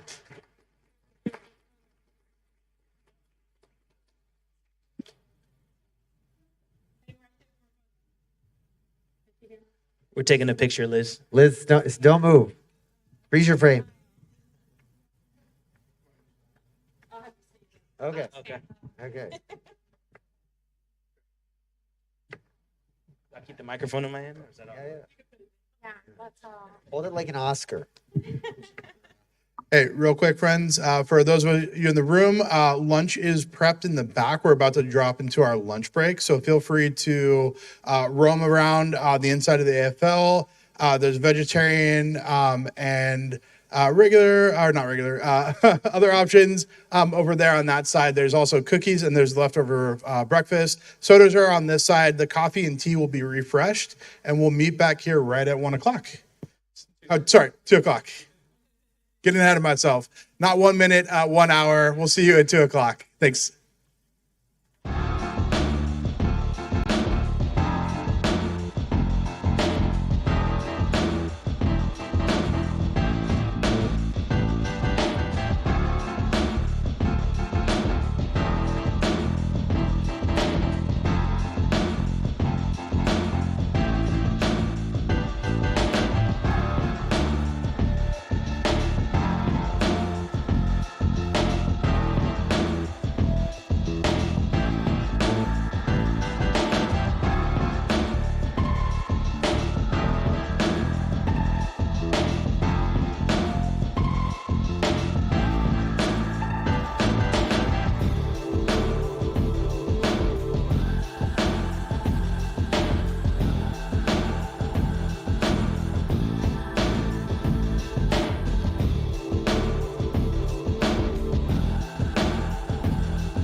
everyone. I'm Ryung Chen. I'm the Senior Director of Paid Media at the Hub. Excited to see all your faces. I'm going to ask the rest of the panelists to come up so that I'm not just standing here on my own. And we also should have Kim on. Oh, there we go. Hi. Amazing. Why don't we all sit down? Excited to lead a panel on My Story Amplifies My Reach. We heard some really great conversations earlier about how to be inclusive, how to bring our full selves into the story, and how to use data to inform that. So now we're going to talk a little bit about how we get our story out into the world. But before that, we'll do intros, and I'm going to ask the panelists to also share a little bit of their own story. Who would like to start? I can start. Hi, I'm Chris, he, or they pronouns. I'm the creative director at Priorities USA. Before I joined Priorities USA in 2019 as an art director. My story, I don't know, I guess, depending on how far back you want to go, my mother's first generation immigrant from the Philippines. My dad was an enlisted Navy man. I kind of grew up all over the place. And my professional career started at GLAAD, which is an LGBT advocacy group.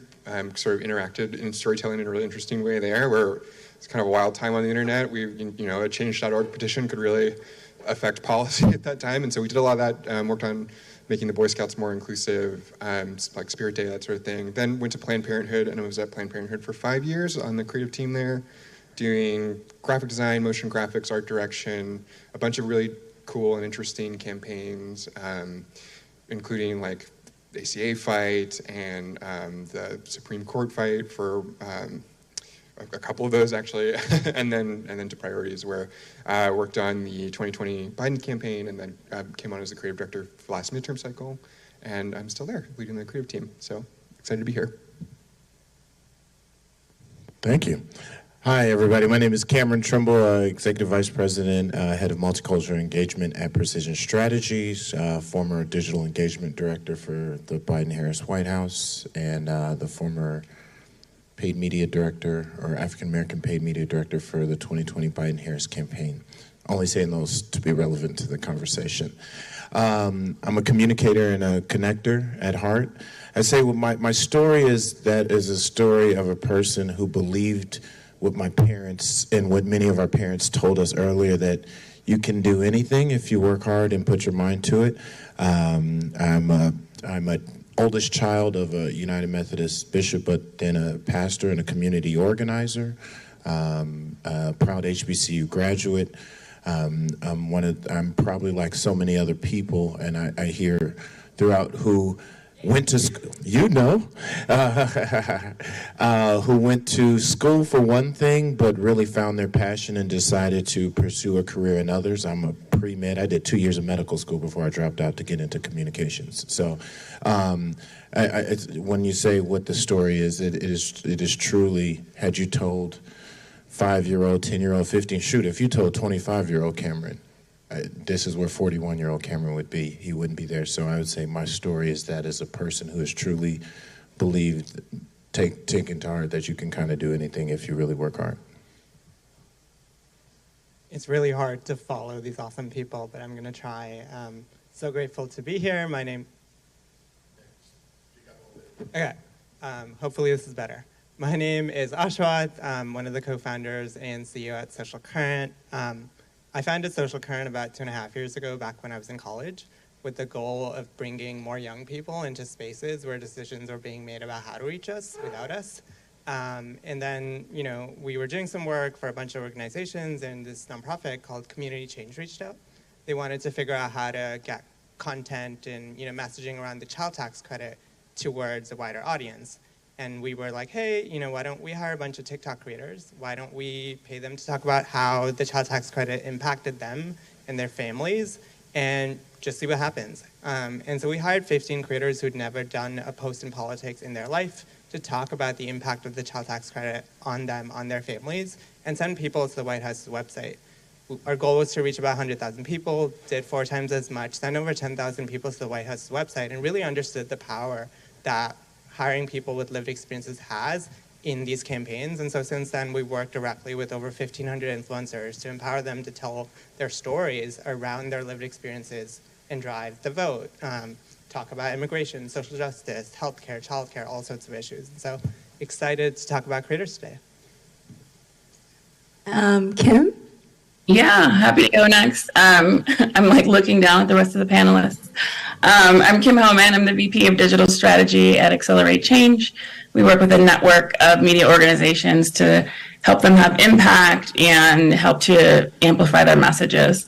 And my story is I was in corporate for about 12 years. I worked at Nickelodeon in various capacities in digital content programming and strategy. And when Trayvon Martin was killed, I was deeply impacted. I have two sons who were around the same age at that time. And it became clear to me that I wanted to be using the skills that I had learned in corporate in ways that was going to change the world and make it a better place for my kids. And that's when I turned to the progressive space. I consulted for a little while in digital strategy and social media strategy before landing where I'm at now at Accelerate Change. And I really love being able to put that work to use, all of the history and experience that I got in the corporate space with all of the money that we had to be able to do that work and translate that to the progressive space and amplifying messages and narratives in ways that, can really move the needle. I'm happy to be here too. Thank you. We'll get going with a few questions. So we're now at the end of summer 2023, unfortunately. After having gone through a pandemic, we're seeing new ways that people are engaging with content and with storytelling. Can you talk a little bit about how your approach to your work has changed? I mean, I can start. I didn't do a lot of work before the pandemic. But you were doing schoolwork. I was at GW. But I think like what we're seeing, at least over the last 4 years, is a shift in how we consume content, where I think you started by like Instagram having, content recommendations that are based on like who you follow and content recommendations based on who posted most recently. And then you see short form platforms like TikTok and YouTube giving you content based on what you like. And so we're seeing a shift in how we're consuming content. We're also seeing a shift in who we consume content from. I think, 5 years ago, it was really hard to become a creator, become an influencer. You had to have a lot of resources. You had to, build this life that was perfect and really aspirational. With the shift of TikTok, it's people in their, bedrooms creating content that is, being really authentic to themselves. And so I think we're starting to see more and more campaigns keep the shift in mind when they're running these campaigns. You need to have more authentic voices. You need to have people with lived experiences in your campaigns. And so that's sort of the lens with which we are approaching our work, is like, how do we bring more people into it and how do we let them tell their stories? Because that's how people prefer to view content. Say that, can you repeat that last part of the question? I want to make sure I'm saying. Yeah, I mean, now that people are engaging with content and storytelling in new or different ways, how has your approach to the work changed? I think the approach, at least from my vantage point, the approach when you either talk to, say, political campaigns, social campaigns, or even consumer products and companies, the highway system of social media and of the internet there are more toll roads now. They're throttling down content across platforms as some of these platforms continue to mature, and especially those like and then TikTok and everything that's going through government regulations. Like, there's so much more, and they're realizing they are trying to extract more dollars out of the content. Like, so say on Instagram, you may have 1 million followers, but your content is maybe shown to 50,000 or a couple 100,000 of those followers until it reaches certain metrics and so forth. So I think the approach, unfortunately, is like to encourage across the board more dollars to go into it. Smarter, you just need kind of smarter targeting. Stories are always powerful. I mean, we're, as human beings, like, we've been captured since since we were able to walk, we've been sitting around fires and being able to tell stories. So stories are always the most powerful way to get people to retain and to follow and to move. So I think just maybe how quickly you're telling stories. As I said, the other part is breaking stories up. Knowing that people have shorter attention spans, sometimes you just need something that's take longer than 15 seconds or 30 seconds to tell. So now I need to maybe create a series of content so it continues to tell a story over a period of time. I think I would just add, like, one of the first things I did at Priorities, and our focus is really sort of like digital paid media, was a storytelling program where I was in Detroit in Michigan, across Michigan for a couple weeks, doing like a live production shoot with a bunch of voters telling their stories. And I think it was like, this really, we were in their space, we were with a bunch of cameras and lighting crews and all this stuff. And then 6 months later, the pandemic happened, and really the production side of things really changed, in that like remote shoots became a thing. People were recording their stories on their laptops, and that was getting moved into paid ads. And I think at the same time, like, we were all inside looking at TikTok, and it sort of broke like a wave over the internet, the way that video content the way that kind of, to what Ashwas was saying, like, had a really more organic feel, really native feel. And I think that before that period of time, like, the strongest pull for creative was sort of on digital, was television commercials. And I think now it definitely feels like the internet, the creator economy, like people, like handmade creative is definitely another, especially on digital, a lot more common in the paid space. And it's a little weirder and a little more rough and ready, but it's really fun too, so.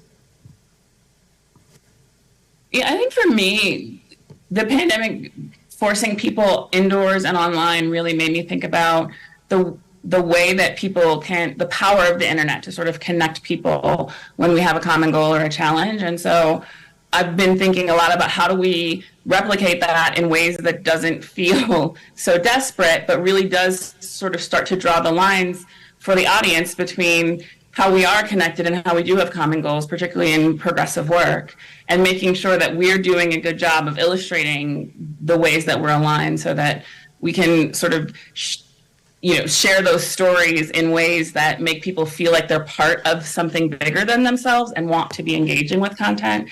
And so for me, I think it really comes down to thinking about audience behavior and how can we sort of not replicate necessarily the ways that we were behaving when we were in lockdowns, but replicate that feeling of common goal, common challenge. Now, how do we work together to have an impact with that? Thank you. One sort of thread that I heard from all y'all is that, not only are people engaging with content differently, but also maybe the types of content or the ways that they're consuming content is different, right? Are there lessons to be drawn from in terms of like that, a lot of it is like selling makeup or selling like lifestyle, right? How do we take some of those lessons for the political work that we do?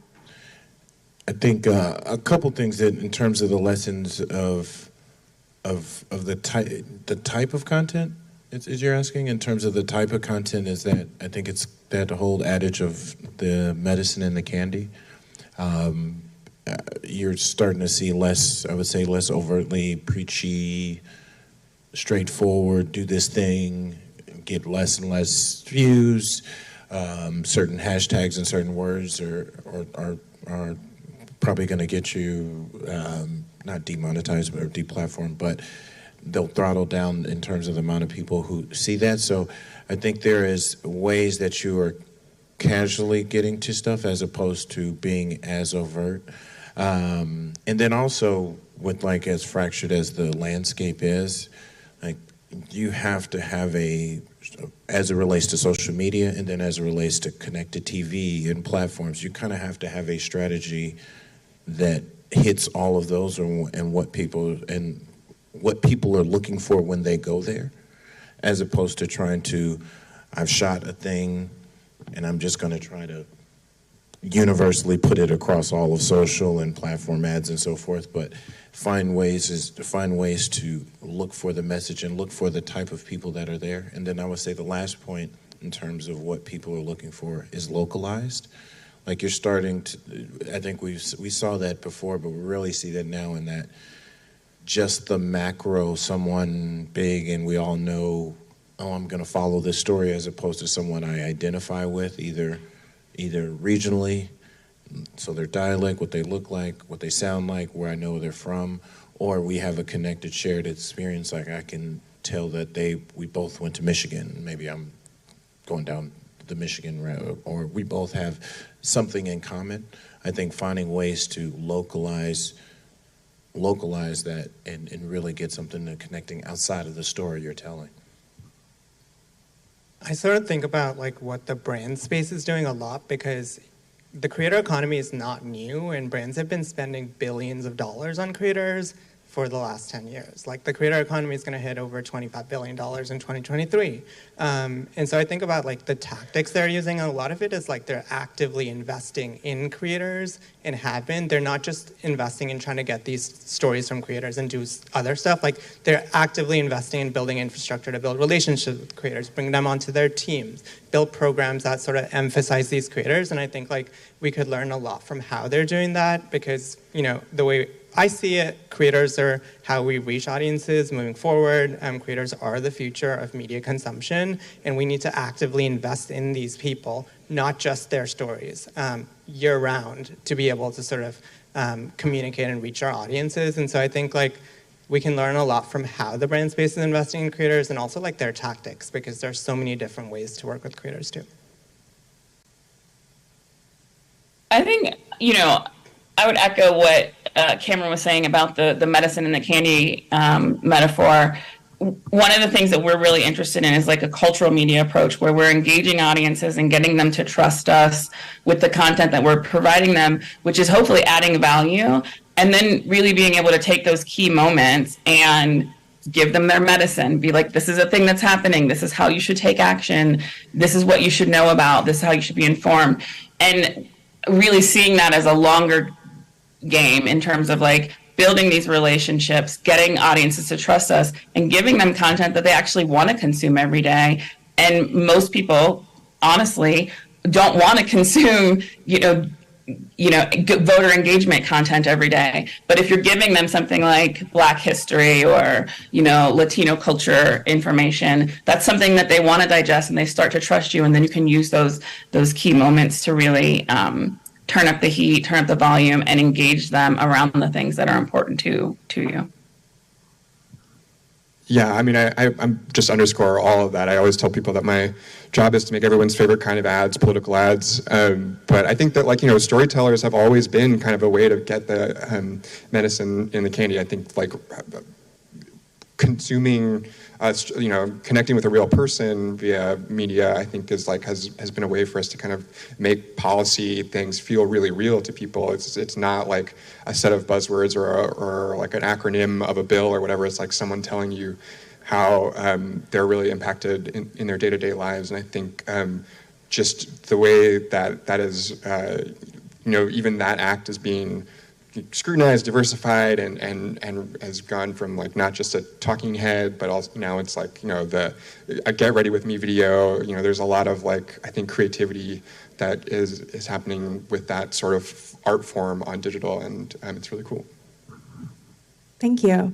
I'm hearing a lot about how we should be investing more in other forms of content besides the straight political ad that you see. Obviously, I don't think any of us think political ads, the 30-second spot, is going anywhere, but or at least not anytime soon. What do you say to people who, maybe are decision makers or budget, the folks who hold budgets? They're like, hey, I want to put, 1,500 points behind the spot on broadcast. Cut your TV budget in half. I am on a pedestal. When you see, please cut your TV budgets in half, op-ed coming out soon. I am on that pedestal, heavy. And I say that literally in half, but you say that to get people's politically, like my background, I started with Eddie Bernice Johnson of Dallas, first ever nurse elected to Congress. When she retired, she was the oldest member in the House of Representatives, so old school, but also was the head of the Science, Space, and Technology. So like my first role was new media, so she got it even though she was as old school of a politician as it was. But working with the CBC, working with so many members, you realize from top down, their mindset, and so many of them go back to whether it's mayors, members of Congress, legislature. When I go back to my community, when I go back to my church, my hair salon, my barber shop, my local deli, my bodega, oh, I saw you on TV. Oh, I heard you on the radio. That little sample size influences them so much more than all the data I could put in front of them in terms of impressions, engagement numbers. So they feel it differently. And in their mind, TV, I still is like, call it the God box, call it the ultimate validator. Even now, with way fewer people watching TV, you seem bigger and better and more important and more serious if I saw you talking on TV, if I do that, even though we know people on social media, on the internet, just on YouTube alone, could reach millions more people than are actually on linear or terrestrial radio or even satellite radio. So there is a shift in understanding that they have, just because your group didn't, your little sample size of 30 or 40, because it comes from electeds who influence their staff, because staff can put a lot of things in front of, I've been that staff. But if they feel something is going away, it's incremental change. But there has to be a radical shift, because people have to understand this is individualized now. What I'm seeing, what you're seeing here is extremely individualized. So there's no way you put something on linear, you put something on like just the big terrestrial. You still have to play there, but it has to start with cutting that in half, because it's like we got a 20% digital, social, and creators budget, and like we're trying to remix that little 20%. No, give me 30% over here. I need to be playing with at least half the pie. Like the billions that are about to be spent, we need to cut the TV budgets in half. I'm sorry, TV, because I'm trying to get a show, but still, we need to cut those budgets in half.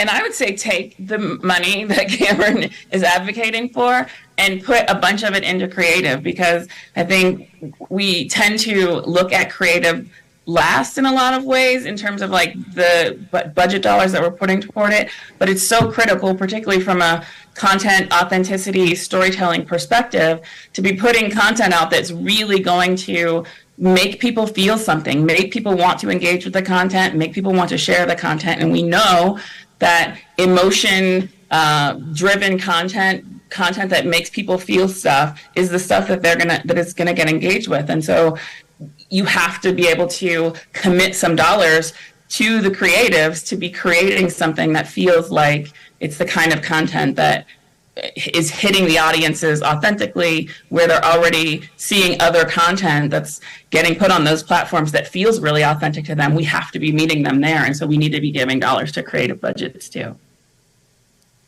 Yeah, as a creative director at an organization that only does digital, no TV, I have just like plus one, both of those points. And I think you could also use that money to engage constituencies earlier and like longer. And I think that is something that like we really need to be putting budget behind. Like we're not just reaching out. We can't just talk to people in like the last 8 weeks before an election. We do focus groups all the time where I think people are totally unaware of many of the like policy things that impact their lives that are happening in the background and if we just reach those people kind of on an always on stream, like that's on digital, that's a much more effective use of budget than like reaching a DMA that may not even be an election that they're able to vote in. So well, one other thing I want to point out, and this is definitely to support both of the work that you all are doing and others, is that we've also, and I think this is to everybody watching and everybody here, because you all are you're either vendors or you're progressive organizations, but you are the experts that either campaigns go to and or electeds and so forth go to. whether they're hiring you or in partnership with you. But every race has a path to victory. That's like, who's my coalition? Where are my voters? Where do I need to go? Like if you're sitting in those war rooms and you're mapping all of this out, path to victory, and they have their high propensity or most reliable voters. And I think there is a mental correlation with creators, social media, digital to young people only. And quite frankly, young people are usually not a large portion of high propensity voters, or they're not part of the large part of path to victories. I mean, we need to continue to push that way, but I live election to election, so it's like I got to deal with what's in front of me. And so I think it is on all of us to really put forth the information to understand and showcase to campaign managers, to electeds, to decision makers, to let them know that the digital landscape as a whole, the creator landscape as a whole, will also reach 40-year-olds, 60-year-olds, 70-year-olds, maybe in a different ways, and maybe that's not just on TikTok or the different places, but put the right data paired to the right people, because it's going to take some time for the narrative of that social media or digital media or content creators is not just a young people thing, because therefore in the political spaces it loses some of the power, because that's not where the money is normally. They're not the highest donors, and that's usually not where the highest propensity voters are. I mean, I would like it to be, but just quite frankly, it isn't. So it is on us to put the right data and right information and the right to get, so people can get to those paths of victory, and they can understand that. I'm pretty sure while you just got out of college, there's creators who are seniors, and that other seniors and other folks are there. But you've got to put that paired with the younger creators in front of a decision maker to get them like, oh, I'm going to spend more money there because the voters I know I need to win are going to see this. Yeah, I think sort of to build on that, if I was talking to funders, I'd say sort of two things. One of them is see where people are.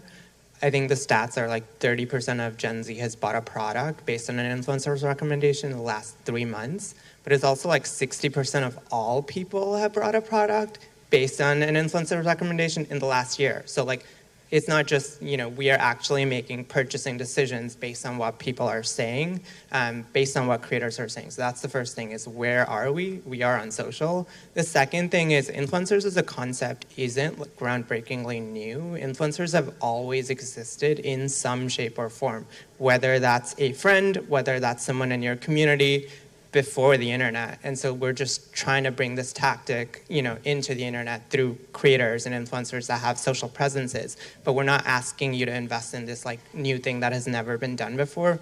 We all make decisions based on what people in our communities are saying, or based on what our friends are saying. And we're just trying to take that and scale that through creators. And so like, those are two things I would say is like, see where people are, invest there. And then this isn't a new tactic. It's been done before, like TV. Thank you. We're going to talk a little bit more about digital, because I feel like that's where everyone's head's at. Digital is obviously a really exciting space. I think that's where I feel like there's more new ideas coming there, more innovations. But there's also a constant stream of new platforms, right? We have Blue Sky, we have Threads, we've got everything. I don't even know what that is. So how do you all think about sort of creating content that is that can be amplified, right, in such a fragmented space? And how do you break through the noise, right? There's a lot more. Everybody can be a creator, right? The barrier to entry is quite low now. How do we think about how do we, get our story amplified? I think this is something we are thinking a lot about as we move into the next election cycle. Julia McCarthy, who's in the audience right now, and Ashwath are working on our influencer program for the cycle. And I think one thing we think a lot about right now is like, how do we marry, obviously like reaching out to creators to get into spaces where like political advertising might be restricted, or like, that people are kind of engaging with it in a different way. And like, how do we work with that as part of a paid distribution strategy, and how do we, with the GOP debate a couple weeks ago, obviously a huge mess, but we put together a kind of campaign where we did a very traditional sort of paid edit of the GOP debate, like things you might have missed, and then we worked with Social Current to amplify that content and have creators work with that. And so we have like a paid arm of it, and we have a kind of a creator arm of it, and we also had like an organic component to it that we push out on our own channels. And so I think it's really like, it's just a game of addition constantly, and so I think that's really how we have to approach it as we go forward. Yeah, and sort of another way we think about it too, and the one thing I talk about is creators, so sorry if I sound like a broken record. But I think like creators have proven that they can build strong audiences, and if they can do that once, they can do that again, whatever the platform might be. And so instead of trying to invest everything on the platform, if you invested in this one person or this group of people, tomorrow when Threads launches, you could do a creator collaboration within a week. And we were able to do that because we had like a relationship with creators that, were big on Instagram, so they were able to get big on Threads. And it was really easy to sort of, because we had that relationship. And so like folks like Priorities, folks like The Hub are investing in building relationships with these creators so that when there are new platforms, they just have to work with those creators to reach audiences on that platform where they are. They don't have to start from scratch every single time because creators have proven that they can build audiences, and if they've done it once, they can more likely than not do it again. I think that's a great point. I think for me, in terms of just like adopting new platforms, and we talked about Threads a little bit, I think that the instinct is to be on every new platform, and obviously we all don't have budget to do that. And I think I like to encourage folks to be in the spaces that feel organic to you and feel like it makes sense. But also I'm thinking about, is this new platform actually growing my audience, or is this platform just me talking to my audience, the same audience that I've been talking to in a different place? And for me, Threads sort of didn't meet that threshold at launch because it was, the translation of Instagram audiences to the new platform. But I think being willing to give things a try, experiment, and then pivot away if it's actually not the right thing is the way that I like to think about it, because I think resources are limited, and spending too much time in a space that's like not actually working out for you or isn't growing audience for you isn't some place I really want to spend most of my effort. Thank you. Conservatives often engage with media and storytelling and misinformation in a different way than the left, or at least they've gotten a bit of a head start there. And have found what seems to work really well for them. What is something you've seen the right do that you think we should try, or that maybe we shouldn't try? Even more salacious headlines. We are in I'm serious. Think about all the things you click on. Just think about what you click on. And how many, just this room, like, what are you actually reading? How many of the full do you get past the second or third paragraph? You're reading the headline, you're looking at the thumbnail, you're looking at the first picture. I'm trying to get the TLDR and be beyond.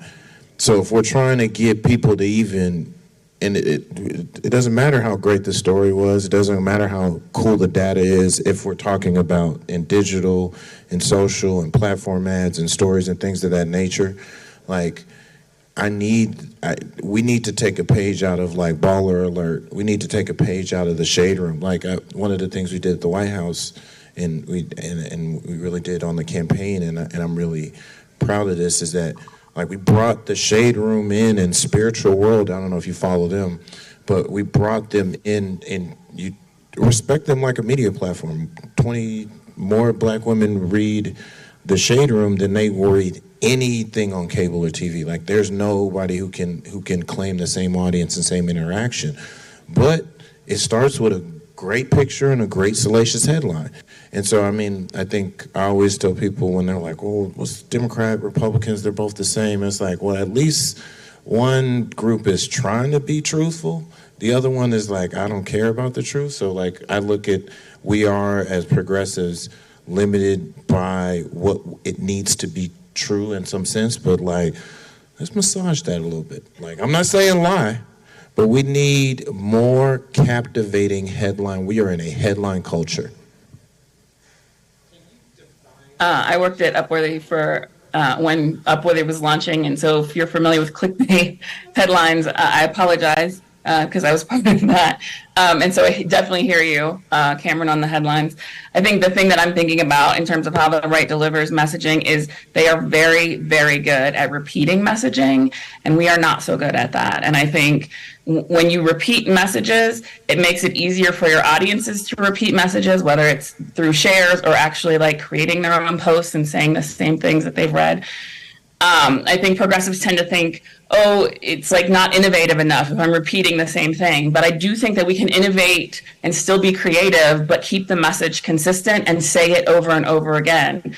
If you look at the way that, you know, sort of Fox infiltrates messaging in not just like from, you know, the folks that are on linear or on their shows, but you're going to see that same thing repeated on Twitter and repeated on Facebook, not just by Fox, but by like everyone who's echoing it, because they have such message consistency. And so I think that that's something that I'd love to see progressives giving a shot and doing it in ways that feel natural to us and organic to us in terms of like continuing to be innovative with it, but keep saying the same thing over and over again and giving people the thing that they can repeat so that they can amplify it for you. I have a question for Cameron. I want you to expound a little bit on what you mean by more salacious headlines, because that can be taken to a point where folks are like antagonistic. So I want you to just spell that out a little bit more. If the goal is for people to click on something, that's the first goal. Before all the information, everything else you're trying to accomplish with content and ads and anything, the goal is for people to watch something to completion or to click on something to get more information. You've got to start there. So is there comedy? But it's also how we're like, is it bolded? Like the aesthetic of it, depending on what platform it is. Like the thumbnail picture. I mean, you can go down a YouTube rabbit hole of people who will tell you like how to increase your content. It starts with like, what is the thumbnail and what is the headline? Are you pulling out one of the most starkest thing that's in the story and like putting a bunch of exclamation points and alluding to stuff? I think comedy works. Again, I'm not saying we need to lie. I'm not necessarily everything needs to be an attack, and it depends on who the messenger is. We need our pit bulls. We need our people who can go and say something way more direct, way more antagonistic. That is not every organization's mission and calling, but we need to utilize that too in order to, because the goal is to get people to watch to completion or to click. So we need to start there. All the things after that, like we can build when we get to that. Like, let's get the first goal done. I think sort of to add to that, also like thinking about like, you don't have to have perfect content. Like some of the things TikTok creators do is like they'll create the video which it'll end like in the middle of a sentence. And you're like, oh my God, maybe I didn't watch it. So you'll watch it again, increases watch time, reaches more people, reaches a wider audience. Or like you can make the video make it seem like it's looping so that people won't realize they've finished watching the video and they'll be watching it again. Like that's something you can do. If you're screen sharing, like you can have a random folder with a name and then people in the comment section will be like, oh, what's that folder? And then they'll start engaging. There's a lot of like really small tips that you can incorporate, but like in a perfect ad, in a perfect video, like you may not invest in doing something like that because like it doesn't seem like it would make sense, but it really does. Like you have to think about like what is driving content on these platforms. Content is, watch time is. That is the thing that is boosting the content to more people. And so like trying to build in those small tricks can also help reach a wider audience. Yeah, I mean, I think it sort of depends on the audience too. Like, I think one of the reasons that ecosystem is so effective is because like the people that are driving it and the people that are like in that they're pretty homogenous. You don't have to scratch too far to like understand what it is that like binds them all, and it's pretty dark. And so, I think when we're trying to reach persuadable audiences, that we, at least on the video side, test a lot of stuff. We put a lot of stuff out there that is informational to provocative, and a lot of times the provocative stuff, these like kind of like hard-hitting political ads that they're really trying to scare you or whatever, they really turn people off, and people feel a lot more held by stuff that feels like it's factual and feels like you're being communicated to and not fear-mongered to. So it's definitely a balance. I think one thing that the right is really good at is putting out a proactive message, and I think to Kim's point, really repeating that and like making that a thing. And I think, it does sort of feel like on our side we're really, analyzing the polls, the research, kind of looking backwards, and I think we, could benefit a little bit more from like presenting kind of a forward vision and coming and sticking to it as a party. And I think the other thing that you all both were hinting at is that the right talks about things that are here in your heart and in your gut. And I feel like progressives were constantly trying to like hit you with the numbers and the appeal to your intellect. And it's like, but we need to do things that are simpler that I feel in my gut, I feel in my heart, like get to the simple part of the issue as opposed to like always making the most intellectual argument. Thank you. I feel like this sort of ties back to our last session about how we shouldn't be we should use the numbers to back up our storytelling, but not lead with them. And that's really helpful to hear that reiterated here. I think I'm going to ask one more question, then I think we'll turn it over to the audience. I guess maybe a little bit more forward thinking into this cycle over the next couple of years, sort of do you have predictions for the future of storytelling and how we think about distribution? I mean, Ashwath probably will be happy to hear this, but I do think like in 2020, when I think about peripherally what that felt like as a shift, I feel like it was like text messages were like just like all over the place. I would not be surprised if at the end of this election cycle, it would be like, whoa, the creators have really come to politics, and like this is like the creator election. So I definitely see that as kind of a future here. Yeah, I mean, creators. I think like I'm just excited to see more investment going to people from the communities we're trying to reach. I think that's what working with creators brings you, is it allows you to invest in people and build long-term power, build communication, bring them into the movement, into the space, and allow them to actually get paid to do impact work, paid to share their experiences. So I think creators will be an important strategy moving forward, but I'm also like biased, so yeah. I hope we're going to see more community center models. I think, it's great to be storytelling and put stories out on platforms, but I love this idea of being able to invite audiences into community, whether it's with organizations or with the storytellers. I know nobody's talking about Clubhouse anymore, but I think the model was perfect for that. And I think the more that we can invite folks into community, get them to trust us, get them to know the storytellers, and get them to be able to engage directly, the more power we're going to have in terms of moving people emotionally, getting them invested, wanting them to take action. So I'm really interested in and excited about sort of community-focused models for digital distribution. I think there's going to be more. Definitely, it's going to be like we're going to like, whoa, where did all these creators come from? I definitely agree with that. Like, everybody finally caught the buzzword, so I guess I'll pour more money in there. I think coming out of 2020, when we were all locked up and there was a different level of consumption online and on TV and on devices, versus now, as you see, like all the hashtag back outside. Next year, going into the year, it's about walking surround sound. It is the story that is being told, what you're being delivered on, whether it's through creators, through digital, through social, through TV, but how that connects to what I actually see in the community. I think there will be a double down on digital billboards, driving through neighborhoods, more experiential. More use of billboard ads and cool places that you're getting pieces of a story that connected back to something that the ad told you, or that a creator or something I saw. But people are now back to having, as we see here, are back to having physical communal experiences. And I think getting back to experiencing certain things and creating conversation pieces, like when we all see one big billboard or something, and you might be waiting and you're like, hey, that creates a conversation, as opposed to if I just see it on my phone, I'm having an internal singular experience. So I think that surround sound storytelling, if we're smart, we're getting back to that. Thank you all. We'll open up for questions.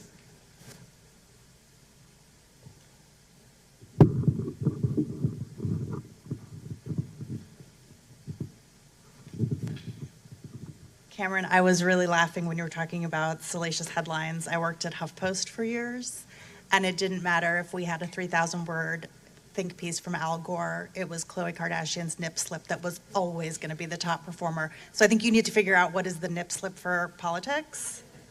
But I did want to hear cut your TV budget in half. I wanted to know if you had a success story of talking to a client and actually convincing them to cut their TV budget in half.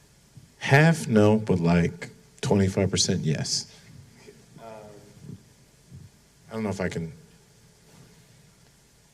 I'll speak in general terms, in the sense of there's been a couple folks, and I think it's by necessity of budget, when you start to say like, well, this is what TV buys, but I could take that same amount of money and pour it into this amount of people who have a more localized aggregate like reach.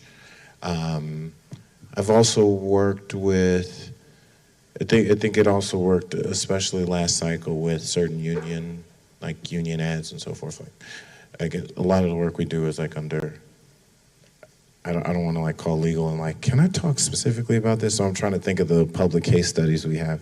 But there are digital and localized information that went to like communities of color. I know at Precision we worked a lot with SEIU last couple cycles. We had a ton of success in some of our Spanish first ads that drove to digital, as opposed to going to like, I'm gonna put this ad in this entire region because I think it's a Spanish speaking region, rather, hey, no, there are Puerto Ricans, Cubans, and some Mexican Americans who are going to hear a little bit different dialect of Spanish, the inflections and so forth. So I'd be better served targeting and understanding that, as opposed to just putting just a general Spanish speaking ad on TV, and everybody, just because it's Spanish doesn't mean I fully connect to it. I guess that's it, if I could use one example. Any other?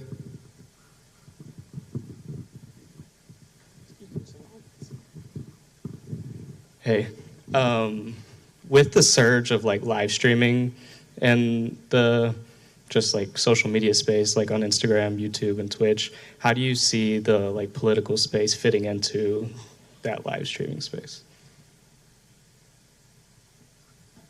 I mean, I think Twitch is interesting. I think we're looking at like trying to reach gamers and that sort of thing.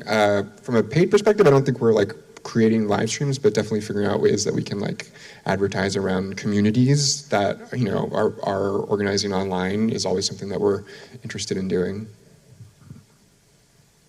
I was going to say I think it's tricky because, to your point, like Twitch is gamers on Twitch. It's like, hey, I'm not here for that. So I mean, I don't think there's an answer there. We need to figure it out. There's tens of millions of people there. Live stream, I think that what we need to avoid is, because a lot of folks want to live stream their own stuff, and like, oh, let's go high with a live stream. If you don't already have a community built, like the likelihood that people are going to tap into a live stream and watch it, again, think just about how you and the folks you know operate. It's like, I'm moving, like I said, we're back outside, we're moving around in the world. Am I really gonna sit here and watch a 45-minute live stream if I'm not already invested in a community? So I do think pairing with people who have communities online and who already have consistency live streaming will matter, but we've got to find just cooler, newer ways, and I don't think we've figured that out just quite yet.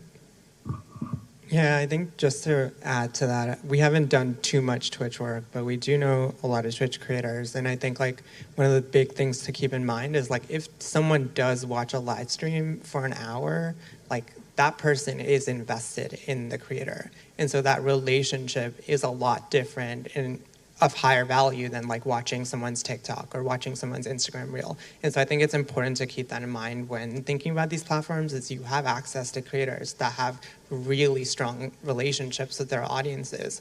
And so, you know, if you do build a long-term strategy around investing in these creators and bringing them into the progressive space, it can work. And I also know there's a lot of political creators on Twitch that talk about politics and do commentary with hundreds of thousands of subscribers and, 20,000+ live stream viewers. And we're doing some testing with some of these creators, but I think it is something that like we're not investing enough in, but we can start testing because there is appetite for political content on these platforms.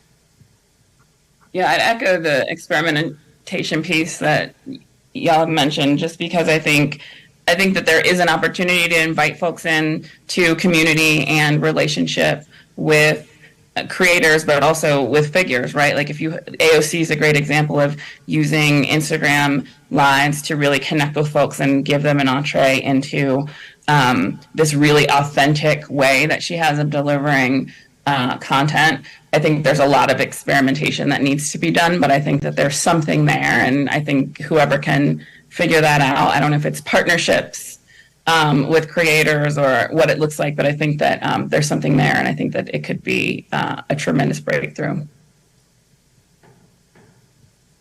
Hi. I was really interested in what you said earlier about just creating a digital force that isn't just focused on the last 3 months or maybe 6 months, but rather a continuous community that candidates and our members can tap into. Can you talk a little bit about some of the steps that you would recommend a brand new member of Congress to go through, especially in the off year as they're looking to build this type of community?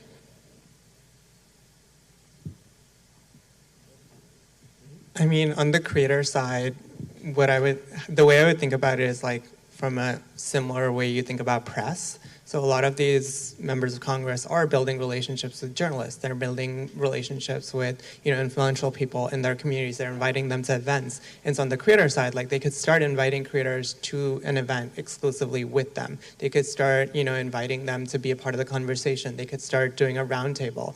I think it's important to like think about the creator space in a similar strategy to press, at least, to start, and then you can start building long-term relationships with these creators, and then you can start paying them for content, all that stuff. But I think like the first step is to like bring them into these spaces, because no one is asking them to be here, but like a lot of them do want to be here, do want to engage with politics, do want to understand what they care about and why they care about it and share it. And so like I would say like, especially in an off year, the first step is to like start by inviting folks in.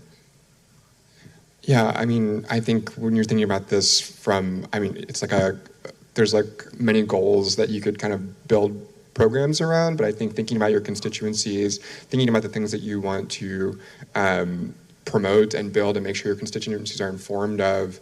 And I think for, candidates or for electeds, like, boosting posts, like having a paid structure that sort of supports an organic structure seems like a pretty good way to like reach people. So, posts that are already doing well, giving those a boost to audiences, or like, articles that may talk about issues that they're working on or impacted by, and boosting those articles into those targets. I feel like a really good way to kind of keep that conversation going in the off year, and even when you're not running actively for re-election.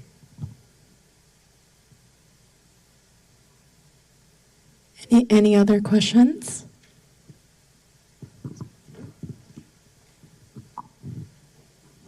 So this may be a little bit of a ridiculous question, and let's take the paid boosting of creator content aside for a second, because I think the math on that's a little easier to figure out. But let's say you wanted to go really big with creators. Let's say you wanted to do 1,000 points of exposure on TikTok. What kind of creator deal are we talking about? Is it 1,000 creators? Is that 5,000 creators? Like how big do you have to go? Knowing you can't fully predict how it's going to play out in the app, but go Go ahead. No, so I was going to say, I work with, I've had some success. There's a few different creator company agency models out there. Some are like agencies and they get bigger creators who have, and so you'll have to create partnerships. Some are relationship based and they go out to their creators and they ask, hey, who's available? This is how much it is. There's one really innovative company called Zomad. They're one of the oldest, XOMAD. But they use technology to get micro and nano creators, almost the influencers of the influencers, and they can scale to hunt from like dozens to thousands. But they have like the technology to vet them and pull them in, and it's not like a one-to-one creator. So I think when I've found I need to scale, like do something state or regional and not just like a small campaign, that kind of model where people have, it's a technology based of like, I can go scrape the internet, pull all the different people I need to, as opposed to the agency relationship model, because then it takes them more time to go out to their creators.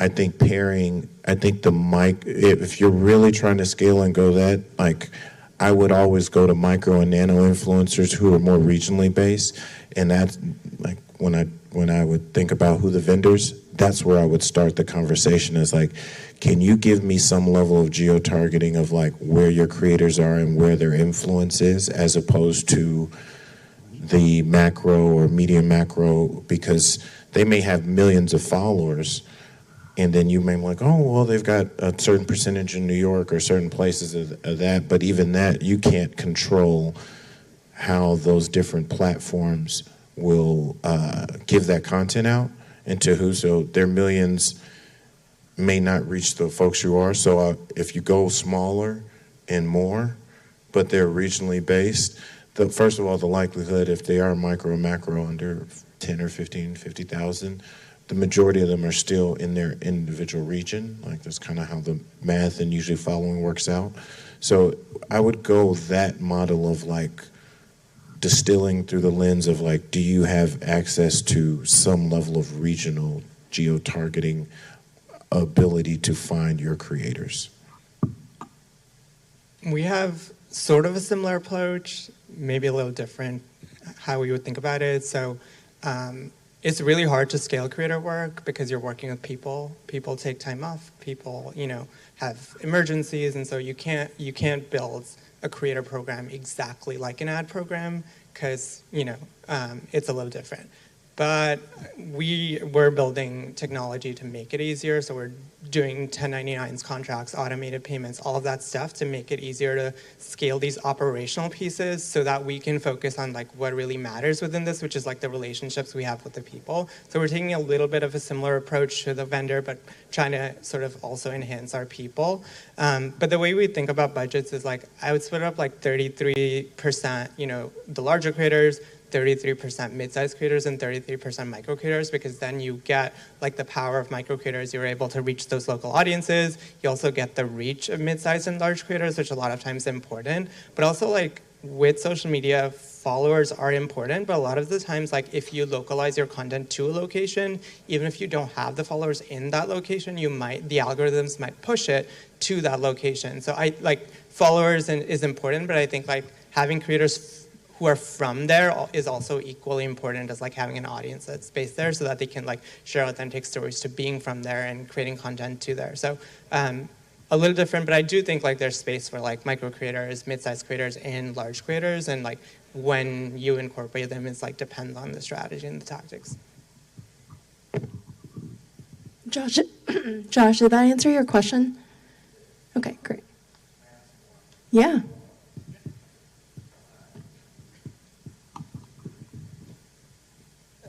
I heard a lot of... Where do you work? I was just wondering. Where are you, what organization are you with? Chong and Coster. Oh, okay. To what extent does this make sense to do at the national level versus trying to do it at local level and then just using paid media to localize it and all of that? Like, does it make... You mean for a candidate or for an issue? Because I think candidate is a bigger difference than an issue. Super It's like, PACs, issues, larger organizations that it's not totally a waste of their time to play outside of their district, who might have a wider map, say. I think it makes all the sense in the world, but not as a standalone. Like the creator, it's a mix. It's the paid media mix, and I think how we now move to how people are consuming messages that drive them to an action, whether that's purchasing something or that's voting on an issue versus voting on a candidate. It's, to your point, we're dealing with people. So dealing with people, like if you're scaling a national creator program, do know you may have to talk about the exact same issue, or say take an issue out of it. Say it's a candidate, it's a national presidential candidate or something. There's gonna, and we all want to talk about, say, Joe Biden's Bidenomics. You're gonna get 100 pieces, different messages, a little tweaks of the exact same message on that creator program. But it does make sense to scale it nationally. But again, you need to go back and make sure you have people who are regional, who are local, and make sure your mix of creators represents the national folks that you're trying to reach. I think we do national ad campaigns all the time on TV, and that you'll see. But usually they're trying to find the same kind of thing that'll work for the most amount of people. I think you have the unique opportunity with creators is that you don't have to have the same thing to work for most amount of people. I can have 100 different slightly versions of this, but it's all under one big umbrella and one big push. Awesome.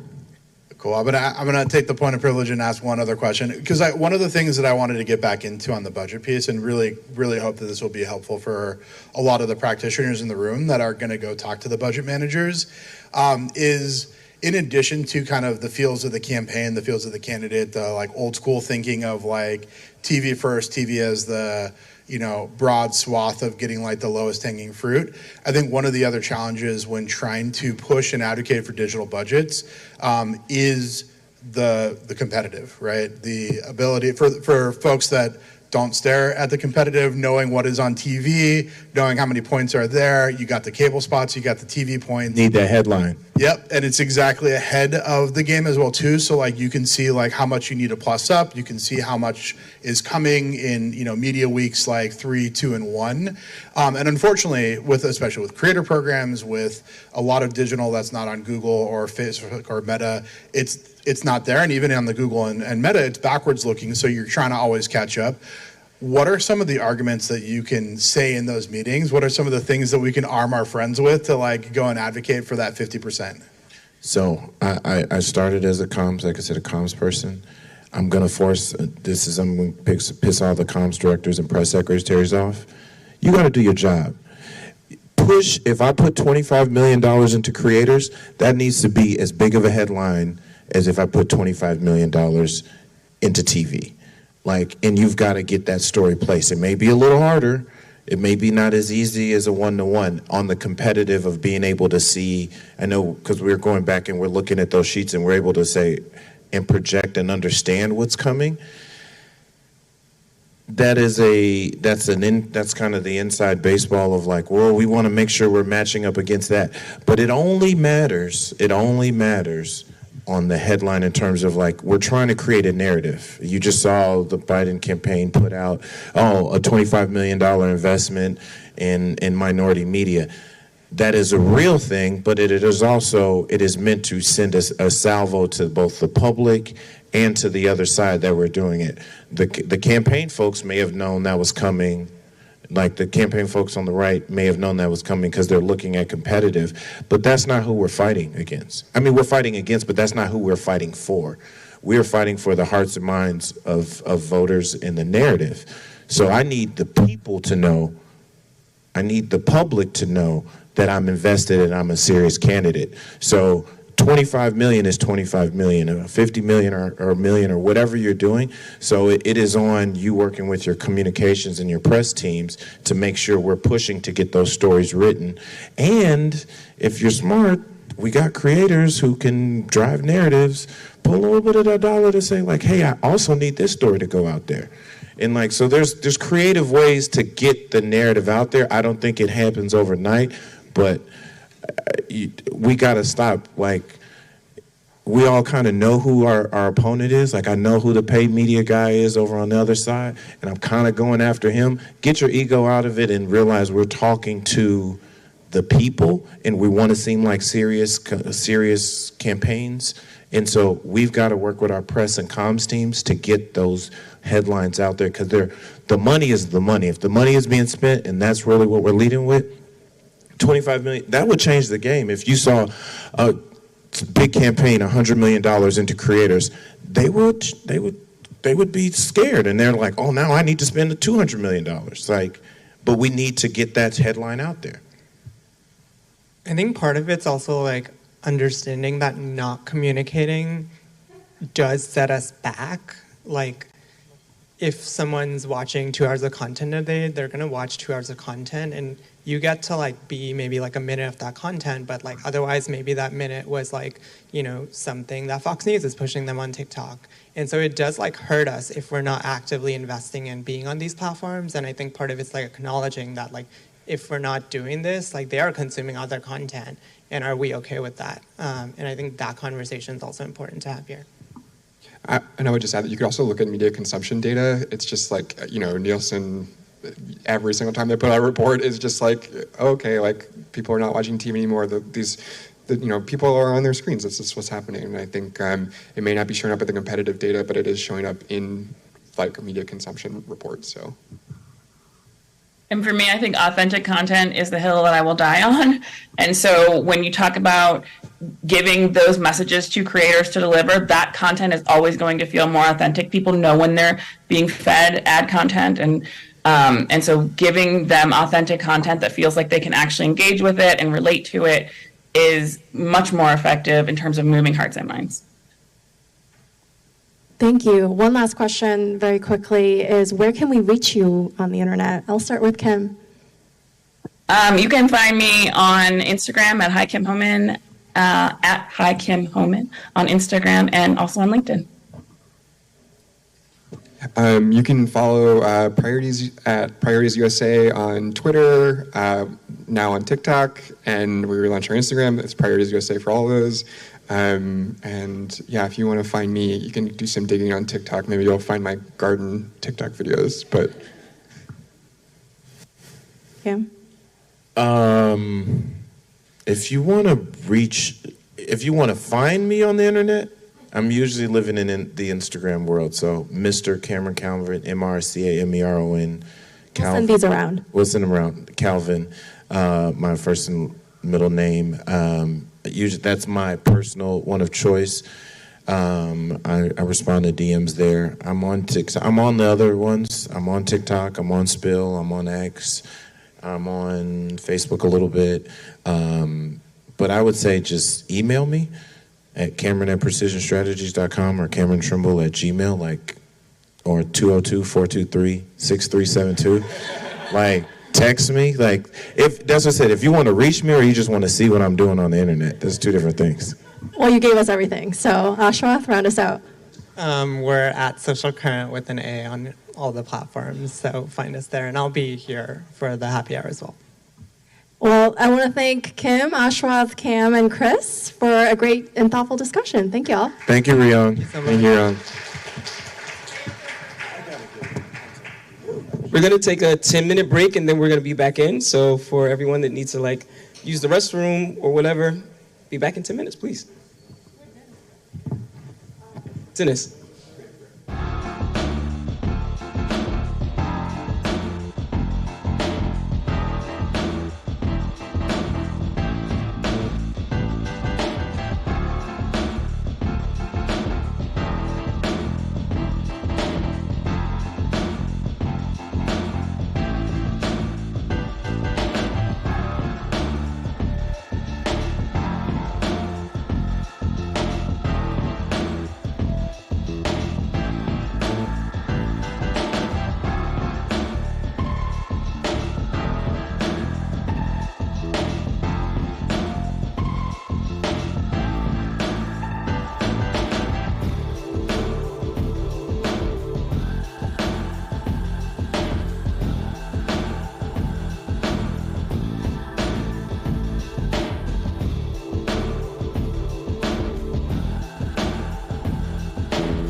Hello, everyone. We are back. We are back. Can everyone come inside and take your seats?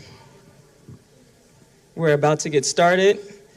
And our final session for the day, I wanted to take the time to introduce to everyone Michelle Hoard, who is here for our very last panel, and thanking you for actually sharing your experience with us. Michelle is an author, an executive producer, a journalist, and a storyteller. So very uniquely qualified to talk to this audience of people about the type of work we do, but not just what we do, but how we do it. So without further ado, please, Michelle, come and join me.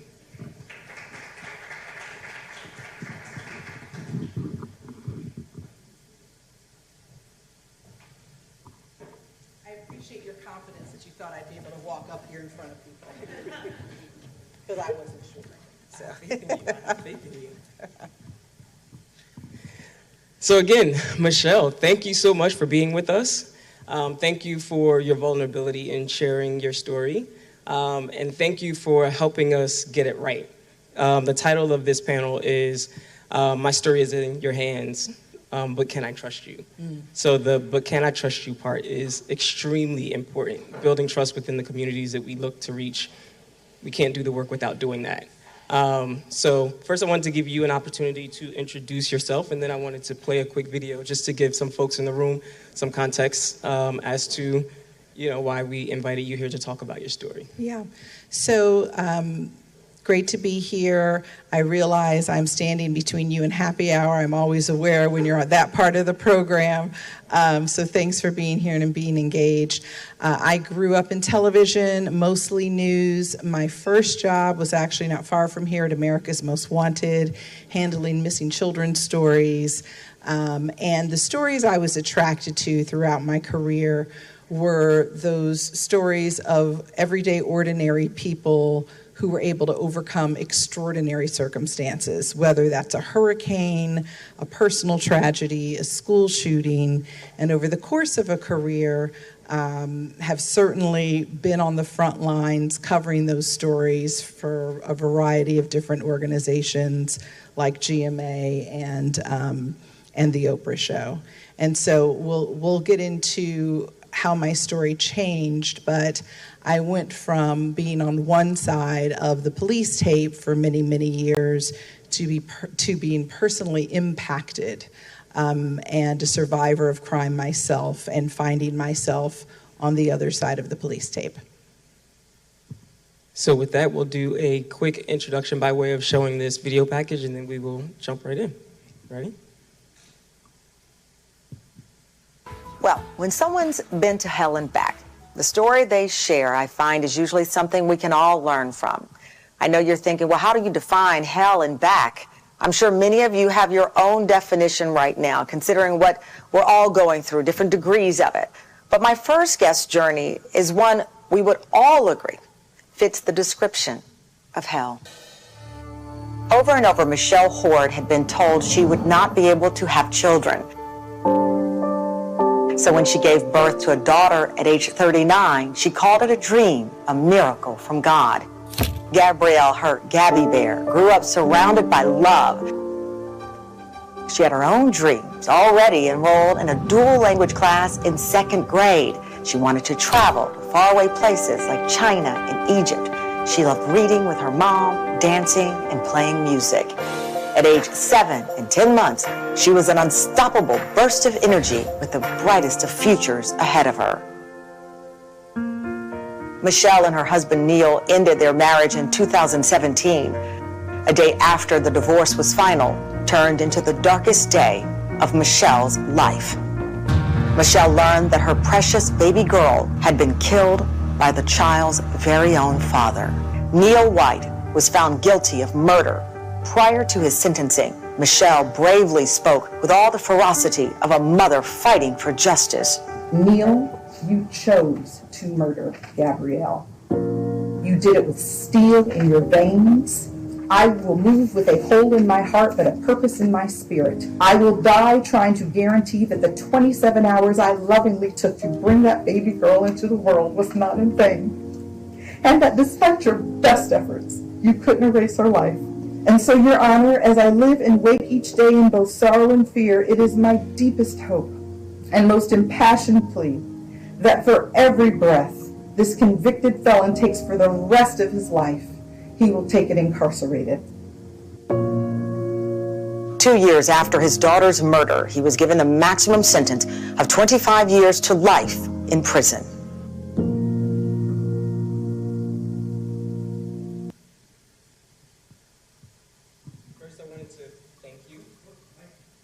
I'm sorry.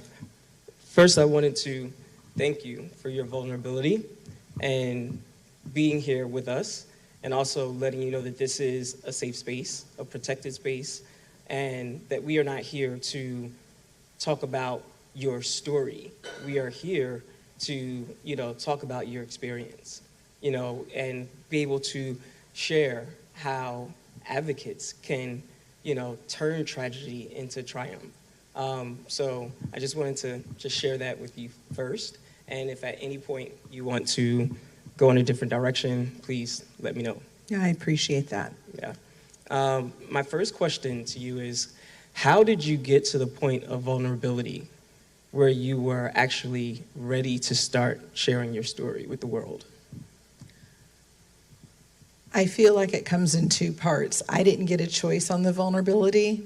When I was the one that drove up to this crime scene, when I was the one who was hearing my name and seeing things Googled about myself and my child, the way I describe it to people is whatever your darkest, most horrific, whether it's embarrassing or painful thing in your life, imagine that being everywhere. And so what I knew as a journalist was that I had to take back the narrative.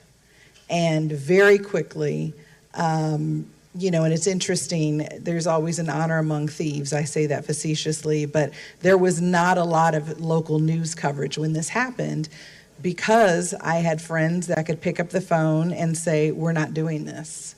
She's one of ours. We're not covering this. So to just sort of speak to the power, frankly, privilege, right, of being someone who was not necessarily plastered all over the news. I realized that this story was bigger than me, that my recovery process was valuable to other people based on what I was told.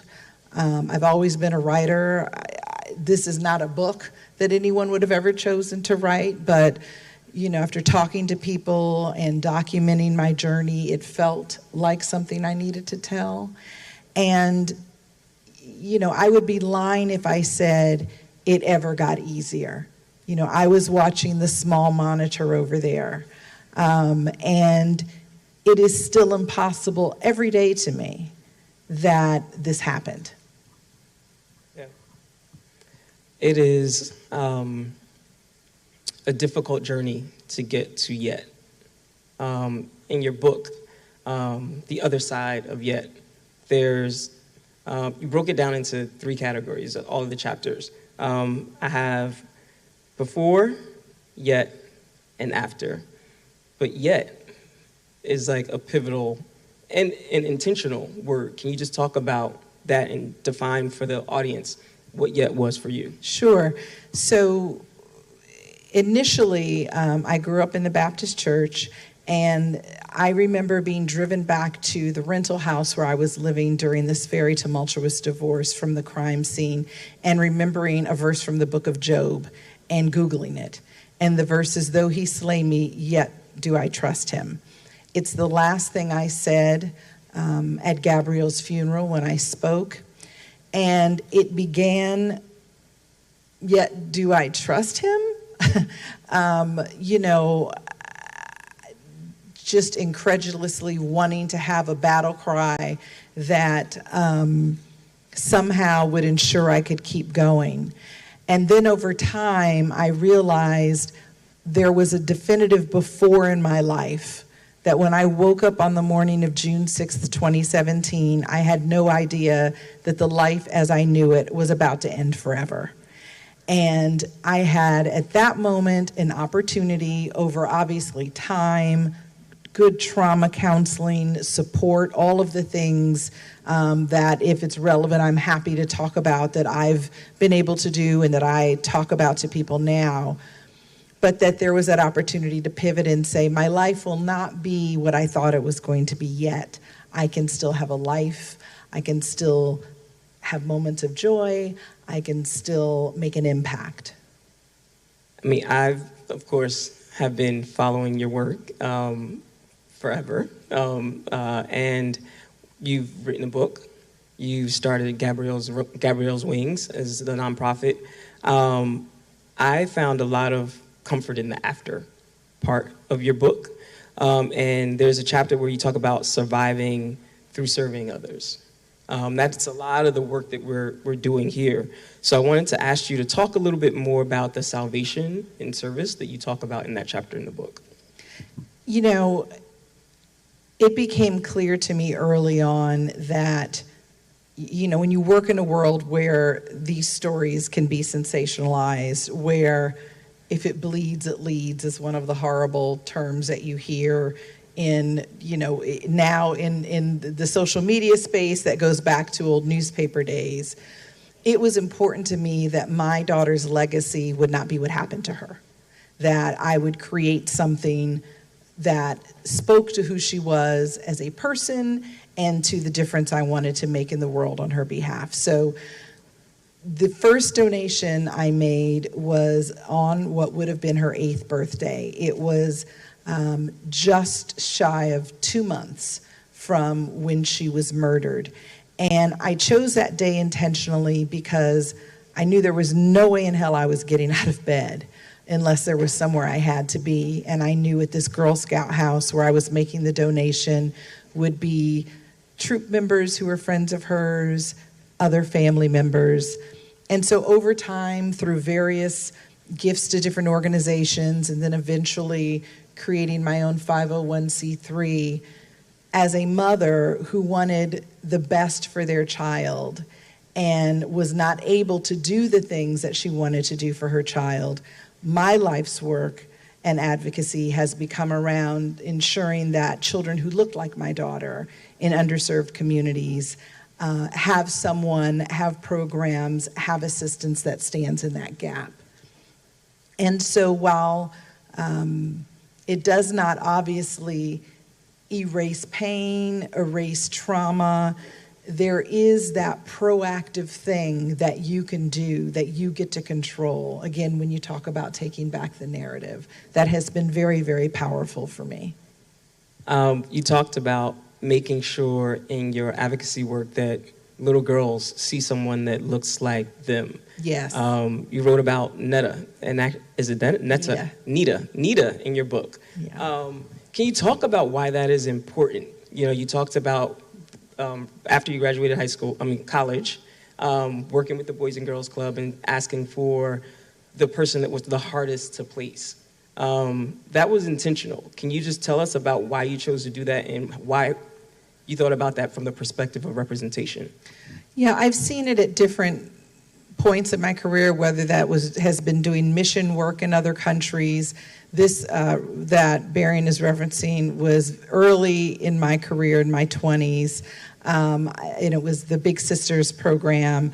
I went to a meeting at the time. I was working around the clock and was like, I can't imagine I'm going to have time to do this, but I'll just go and see how it goes. And when I walked in, I was the only woman of color there. And at the end of the session, other than the program manager who was talking to us about the girls and the potential of some of the challenges that we may face.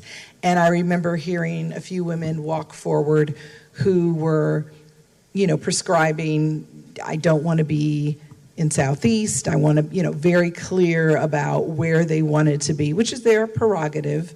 But as someone who knew she was going to look like these children, it was important to me then to, one, do the work, and two, ensure that a child who was really in need was going to get what they needed.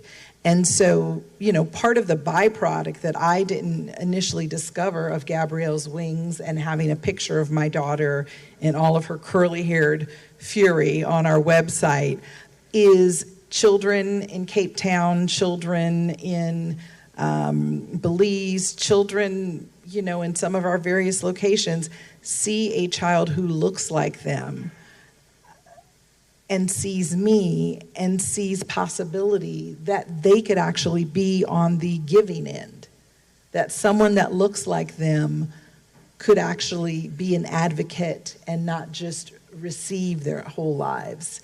And I think the power in that was something I really underestimated, but has come up over and over again. We talk about that a lot in our work in terms of, thinking about the communities that we want to reach and making sure that we are creating content that is going to reach them in an authentic way.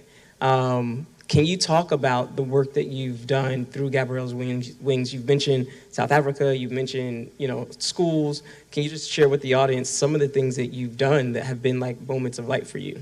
Sure. So we're focused on elementary age children, primarily children of color, underserved communities, and it has, over time you evolve, and I'm sure for those of you that are in advocacy and mission work, especially if you're with a small organization, you can relate to that.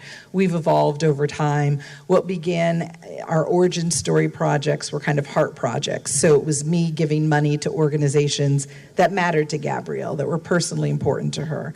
As we've matured as an organization and have a board, and in light of COVID, we've become much more sophisticated in the type of work we do. So we build what we call Gabrielle's Corners, that are resource centers for children who perhaps wouldn't have after-school access to technology that they need. One of our newest things that I'm really excited about is focused on social-emotional learning, and they're Gabrielle's Peace Corners. And we put the first one in a camp in New York that is strictly for children who are wards of the state of New York. So children who would never have a chance to go to camp. And, children, our children in these underserved communities don't get a net.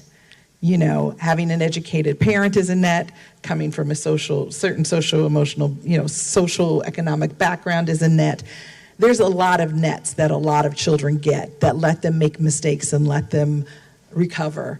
And a lot of the children that we serve just don't have a net. So we try to offer through access, through scholarships, through spaces and places where they can feel safe, learn. I've joked, some of these posters I've seen around social emotional learning, I'm like, these need to be in every corporate office in America about anxiety and dealing with big feelings. Like, 9-year-olds are not the only ones that need to learn how to do this. But it's powerful for children who perhaps don't go back home to a traditional home environment with perhaps parents who are able to help them with those tools. So to create those resource centers, we're starting in schools. We're partnering with the charter school system in Philadelphia. We have the one in the camp space. And I think that's really the way forward, is how do we marry social emotional learning to literacy, because you need both sides for a child to be successful. And it's beautiful when you walk into the room, they're seeing someone that could be the future of their lives, and seeing you as an example really, I could imagine, opens the doors for a lot of the work that you want to do.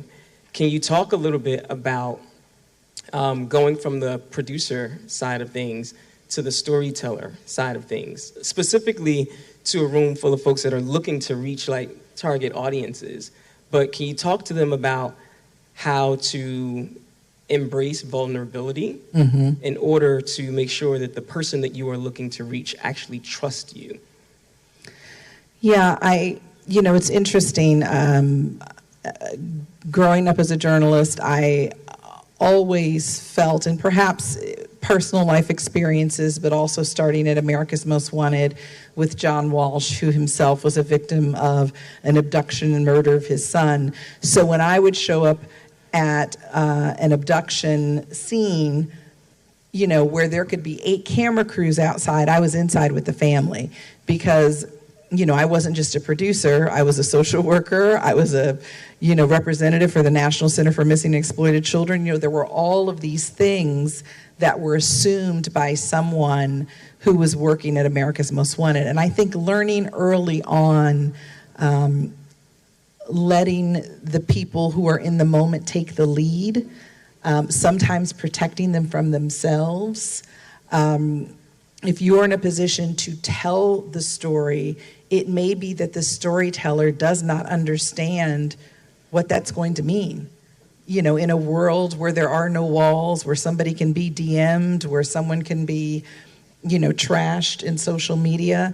So I think part of the vulnerability piece is having the integrity to, one, ensure you may have found the perfect story. Make sure you found the right storyteller and it's the right time for them to tell their story. And equip them to the best of your ability with an understanding of what telling their story is going to mean.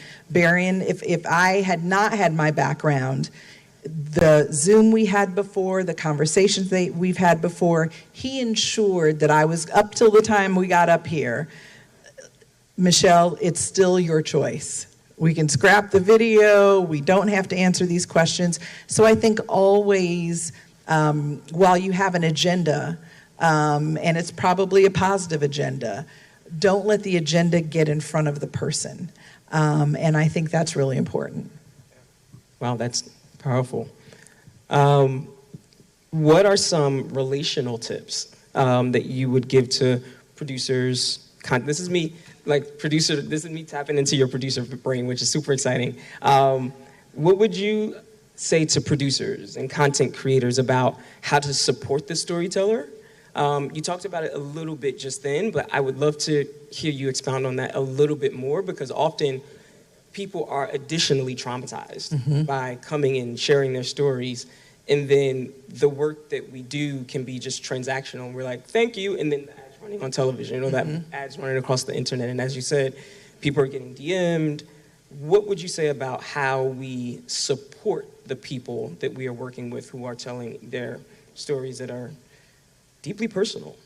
I think that from a workflow or project standpoint, perhaps it feels like the big moment is the booking, as we would say in television, finding the person, finding the storyteller, and then getting the story out.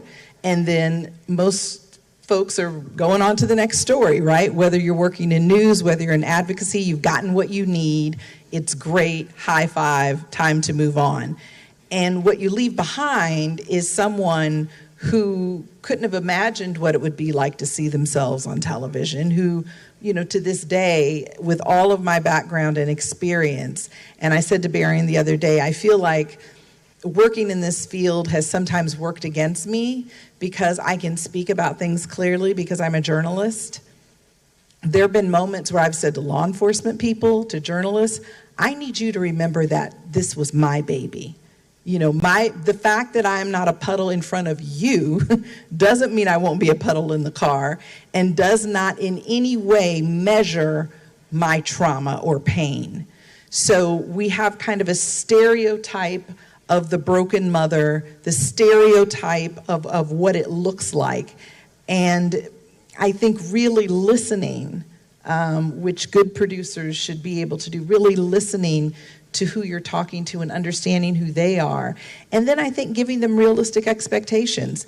This is going to air here. We're going to post it on this date. You can anticipate X. Give them the opportunity to follow up with you. For you, this may be Tuesday. For them, 3 months from now, they may still be kind of wanting to cling to you, and you'll have to figure out a way to manage that, because you were their point of opening all of this up publicly. So, I think being as honest and transparent about the steps. It's tough when you're trying to get a story. It's like, I'm trying to talk you in it. I don't want to talk you out of it. But at the same time, I have to be authentic and have integrity, right? And I need you to trust me. And the only way to do that is being honest and transparent with them. I spent some time in news, and I remember sort of like celebrating with other producers when oh my God, I had this great interview. Oh, how was it? How did it go? Oh, the person cried. Oh, that's a win. That's not necessarily a win when you're sort of like peeling away a scab and then you have this on tape and you can actually use it in your show or you can use it in your ad, you can use it the way that you want. If you haven't created a space where that person feels safe and trusted, can you talk a little bit about how you have protected your space as you shared your story? I think one of the surprising things for me, I certainly know all of the tricks of the evil empire, having spent most of my career in it. So I've been clear about the types of places I was willing to tell my story. A major tabloid at one point wanted to do like a double-page spread early on and a cover story. And I remember saying to the book publicist, I am going to need the ability to say at any point. And the minute I read the headline, I was like, yep, this is what I thought. I don't want this story. This is not. So, having just the blessing of having my background and savvy in the business has helped me with some things. What I did not understand that's probably important in this room is how many people would start to reach out to me proactively to be a part of their causes. And so, while it would be impossible to argue that my daughter's murderer was not a sociopath or a psychopath, while I'm not a therapist, we were not in a home where mental health issues was an issue, apparently on the surface. We were not in a home where domestic violence was an issue. So all of these things, good causes, right? Important causes, important things to talk about. I had to really be clear, gun violence, children who are victims of gun violence, mothers who are dealing with that. I had to be clear about who I was, the space I was willing to play in using producer language, and stay with that, because it's easy to kind of get blown around 100 different directions. Today, for instance, is National Grief Awareness Day. And every day there's a different hashtag, right? And so there are varying degrees of very well-meaning organizations that are trying to push legislation around bereavement leave. I think that's important. If you asked me if it was going to be the centerpiece of my work, it's not. That doesn't take away from its relevance, but that's where you owning your story and being clear about what you're willing to tell and being honest about what you're passionate about based on your experience. That's the part, I feel like I'm rambling, but that's the part that for me, I was surprised of, wow, I'm going to have to say thanks but no thanks on some things because they just are not relevant to my story. I mean, I hear you saying that, people can tie your story to so many different issues, and all of those issues are not your cause. Right. So being... Or even my story, and I think that's something else we have to be careful about as well is, don't make the assumption that, a story like my story would necessarily be someone that was a victim of domestic violence. There were lots of assumptions that were made on the front end of people even reaching out to me, right? We know that you could definitely be a great advocate for mental illness. Well, honestly, I can talk to you about trauma and PTSD from my seat, but I did not live in a home where I was aware I was living with mental illness every day. So I think from an advocacy standpoint, really hear their true story. Don't make assumptions about who they are or what they've been through. You talked at the very beginning about writing things down. I'm a huge fan of just like every thought in my head I put on a spreadsheet or a piece of paper. I'm really interested in the way that you just were really clear about your narrative and what you were willing to share as people were coming to you and saying, hey, can you be on this? Oh, well, we've got 1 million followers, or this is, even if it's television, people are tempted and they're excited to do this sort of work. But would you recommend to someone who is interested in telling their story to start just writing things down so they can be clear about the story that they want to tell before they're even approached? I think this is where community comes in, and you don't have to have a friend that's in network television. It could be a friend who's a blogger, a friend who's just willing to keep track of things. But I had people around me that were blocking. I wasn't answering calls most of the time. Somebody else was on my behalf, even with my background. So I think from a survivor standpoint, making sure you buffer yourself with people that can be the first line of defense is really, really important. Yeah. Because a lot of people would be interested in this work and telling their stories and aligning themselves with the work of, many of these issue advocacy campaigns. But they're fearful about being taken advantage of. So I'm trying to, think, of course, like from your producer brain, but also from now as a storyteller, just glean pieces of advice about how you would have people like anchor themselves and prepare themselves before like jumping into this work. Yeah, I think, social media, back in my day when we walked uphill both ways to school, but what social media has obviously done is given you a sense of people who are willing to talk about their story, right? People who post a picture of their child and say hashtag National Grief Awareness Day, right? And so that doesn't mean that they're your person, but I think it is, at least as a first base, someone who is already showing a willingness to share, and then being clear with them as you approach them about the work you do, the power of their story, because people don't always understand the power of their story. I mean, when I first started talking about writing a book, I'm like, I booked people that did books for years on TV. I don't want to write a book about this. So people either have shame around their stories or underestimate the value of their stories. So I think a way to make a connection that your story can be a catalyst to something really powerful that can help other people. Because most people who have been victims of crime, I'm sure there's a lot of other categories we could go in, who feel like survivors of various things, feel like they at some point lost control of their bodies, their bank accounts, their family, right? Somebody or some other entity has taken something away from them. So you want to make sure that your work is suggesting that you can add something back. And it goes back to wanting to make an impact. Most people want to make an impact. They want to feel like the person they love didn't die in vain. They want to feel like there's something they can do. So just right-sizing expectations about what that looks like, I think in addition to opening up the opportunity is really important. I have one more question, and then are you comfortable with us opening up for some questions from the floor?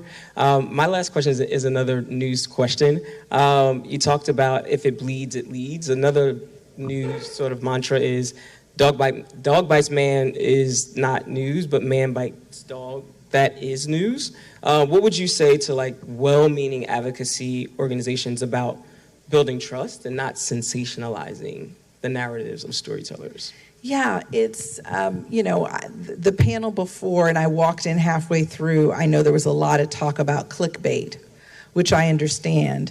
I think that there is a tension that has to happen between the greater good and who can get dragged along the way.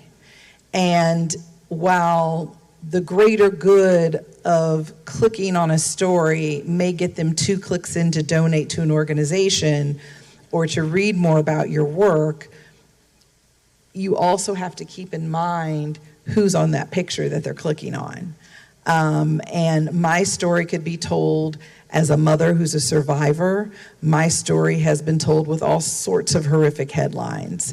And so I think that there is an ongoing conversation that has to happen both within advocacy organizations and with storytellers that you're partnering with who are willing to share about what that looks like and about what they're comfortable with. Thank you. Questions from the audience? Anyone want to start? Pass the microphone from here. I told you they just wanted to get to happy hour. We can keep chatting. In the back. Can you come up? I'll meet you halfway.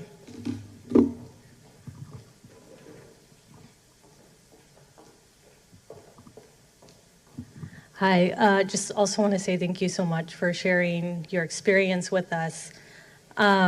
This is something that I have been thinking about recently as we've been thinking about our own stories and how things in our past have shaped who we are today. Oftentimes, I think, unfortunately for people of color's lives, often traumatic things from our past that have shaped who we are today.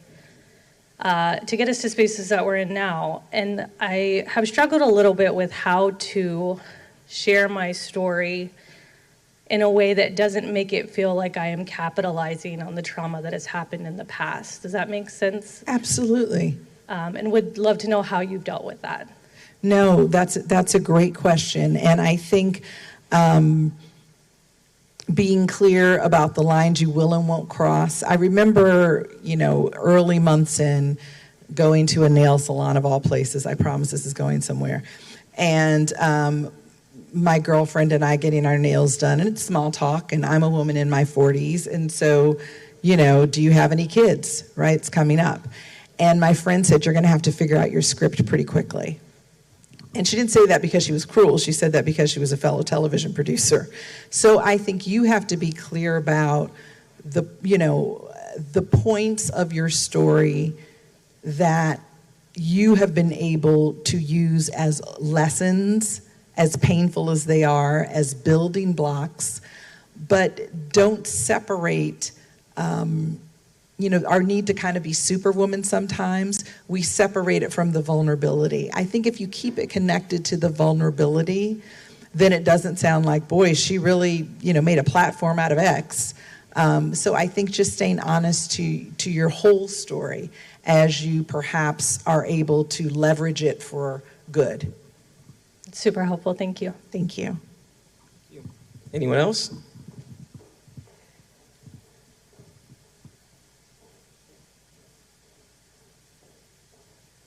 Well, thank you, Michelle. Thank you.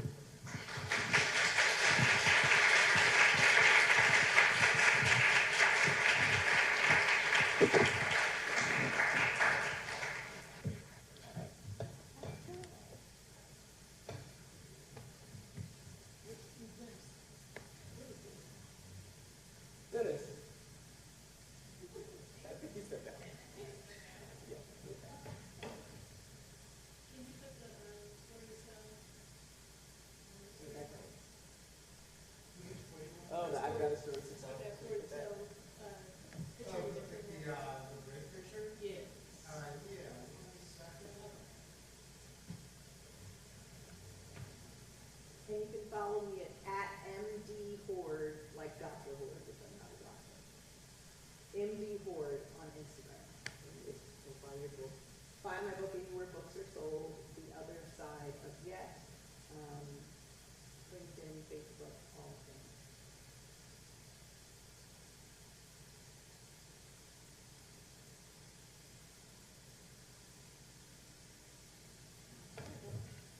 Thank you.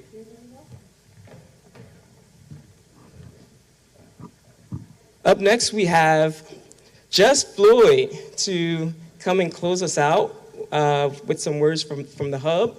And I wanted to thank you before we go into the happy hour, everyone for being here, all of the folks who have joined us online and passed us some questions. This has been amazing. There are going to be resources that are shared by email. There were a lot of great resources that were shared throughout the day. So I hope that you all not only enjoyed yourself, but actually had some notes and actually will make some connections if you haven't yet. So stick around for the happy hour, exchange some phone numbers, exchange some tactics, because that is the point of us all being here, to improve our work. So thank you, everyone. Jess.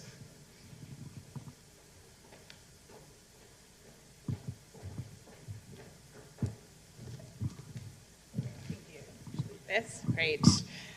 Michelle said that she was between you and happy hour. I get to be both after that presentation and amazing conversation and all of the panels that we've had today and truly between you and happy hour, so I promise to keep it brief. I won't repeat a lot of what was said, but I do want to distill a few things. When we think about advocacy and the policy process, so much of what happens in government and so much what happens in terms of the policy and engagement that many of our groups do is about telling the story of what's happening, what are our politicians and elected officials doing, how does it really impact our communities and individuals, and who should get credit or blame for those impacts. And I think that what we've seen today and so many of the conversations that we've had are around storytellers are both the people actually impacted, and also the best way to describe those impacts in their community. And so I want to just take a few words that I heard a lot today and offer some brief thoughts. One is impact, the other is agency and how to do that ethically, giving people a platform to do so and giving them the agency in order to make an impact in their own lives, and then gratitude. And I think when, ultimately, authentic stories and the storytellers behind them are what is key to impactful advocacy these days, and making sure that there's a connection between our government and the responsibilities that they have on a day-to-day basis and the change that we want to see in the world. And really it's our job to, in an ethical and thoughtful way, provide a platform, provide a stage through a tactic agnostic approach to let storytellers claim that part of their own story and be the advocates that they truly want to be. And so, with gratitude, that should be at the center of all of what we do. So much of our day-to-day gets bogged down in what's the tactic, what is the clickbait, how do you think about the next measurement, how are you describing the impact you've had to a donor or to a partner, and you distill it down to data. There are people behind this, and I think the point of today was really about showing how to take those stories, how to have the impact, how to give them agency, but how to do it with centering gratitude for them taking time out of their day. So many of us spend every single second thinking about what policy and politics and advocacy looks like. Storytellers have whole lives outside of the work that we're asking them to do. And every moment that they spend taking the time to engage, not as the small business owner, not as the mom, not as the person that is actually what they have dedicated their day-to-day lives to, but stepping into our world to think about how to make their story something that can transform the lives of their neighbors, their community, and so many others that they will never meet, is about making sure that we are filled with gratitude for them doing that and acknowledging that. So with gratitude to every person who made time today to present their thoughts, to talk about ways that we should be doing this within our advocacy space, and particularly to Berrien for his leadership in bringing us all together and doing this and sort of forcing us to think about how we do our work and taking that step back in what has been a tumultuous several cycles in our political system, and making sure that we are centering the stories of those most impacted. Thank you so much, Barry, and please a round of applause for this amazing leader. Thank you for all of the work that you have done throughout your career to tell people's stories, to continue to doing that. And thank you all for the work that you do. Appreciate it.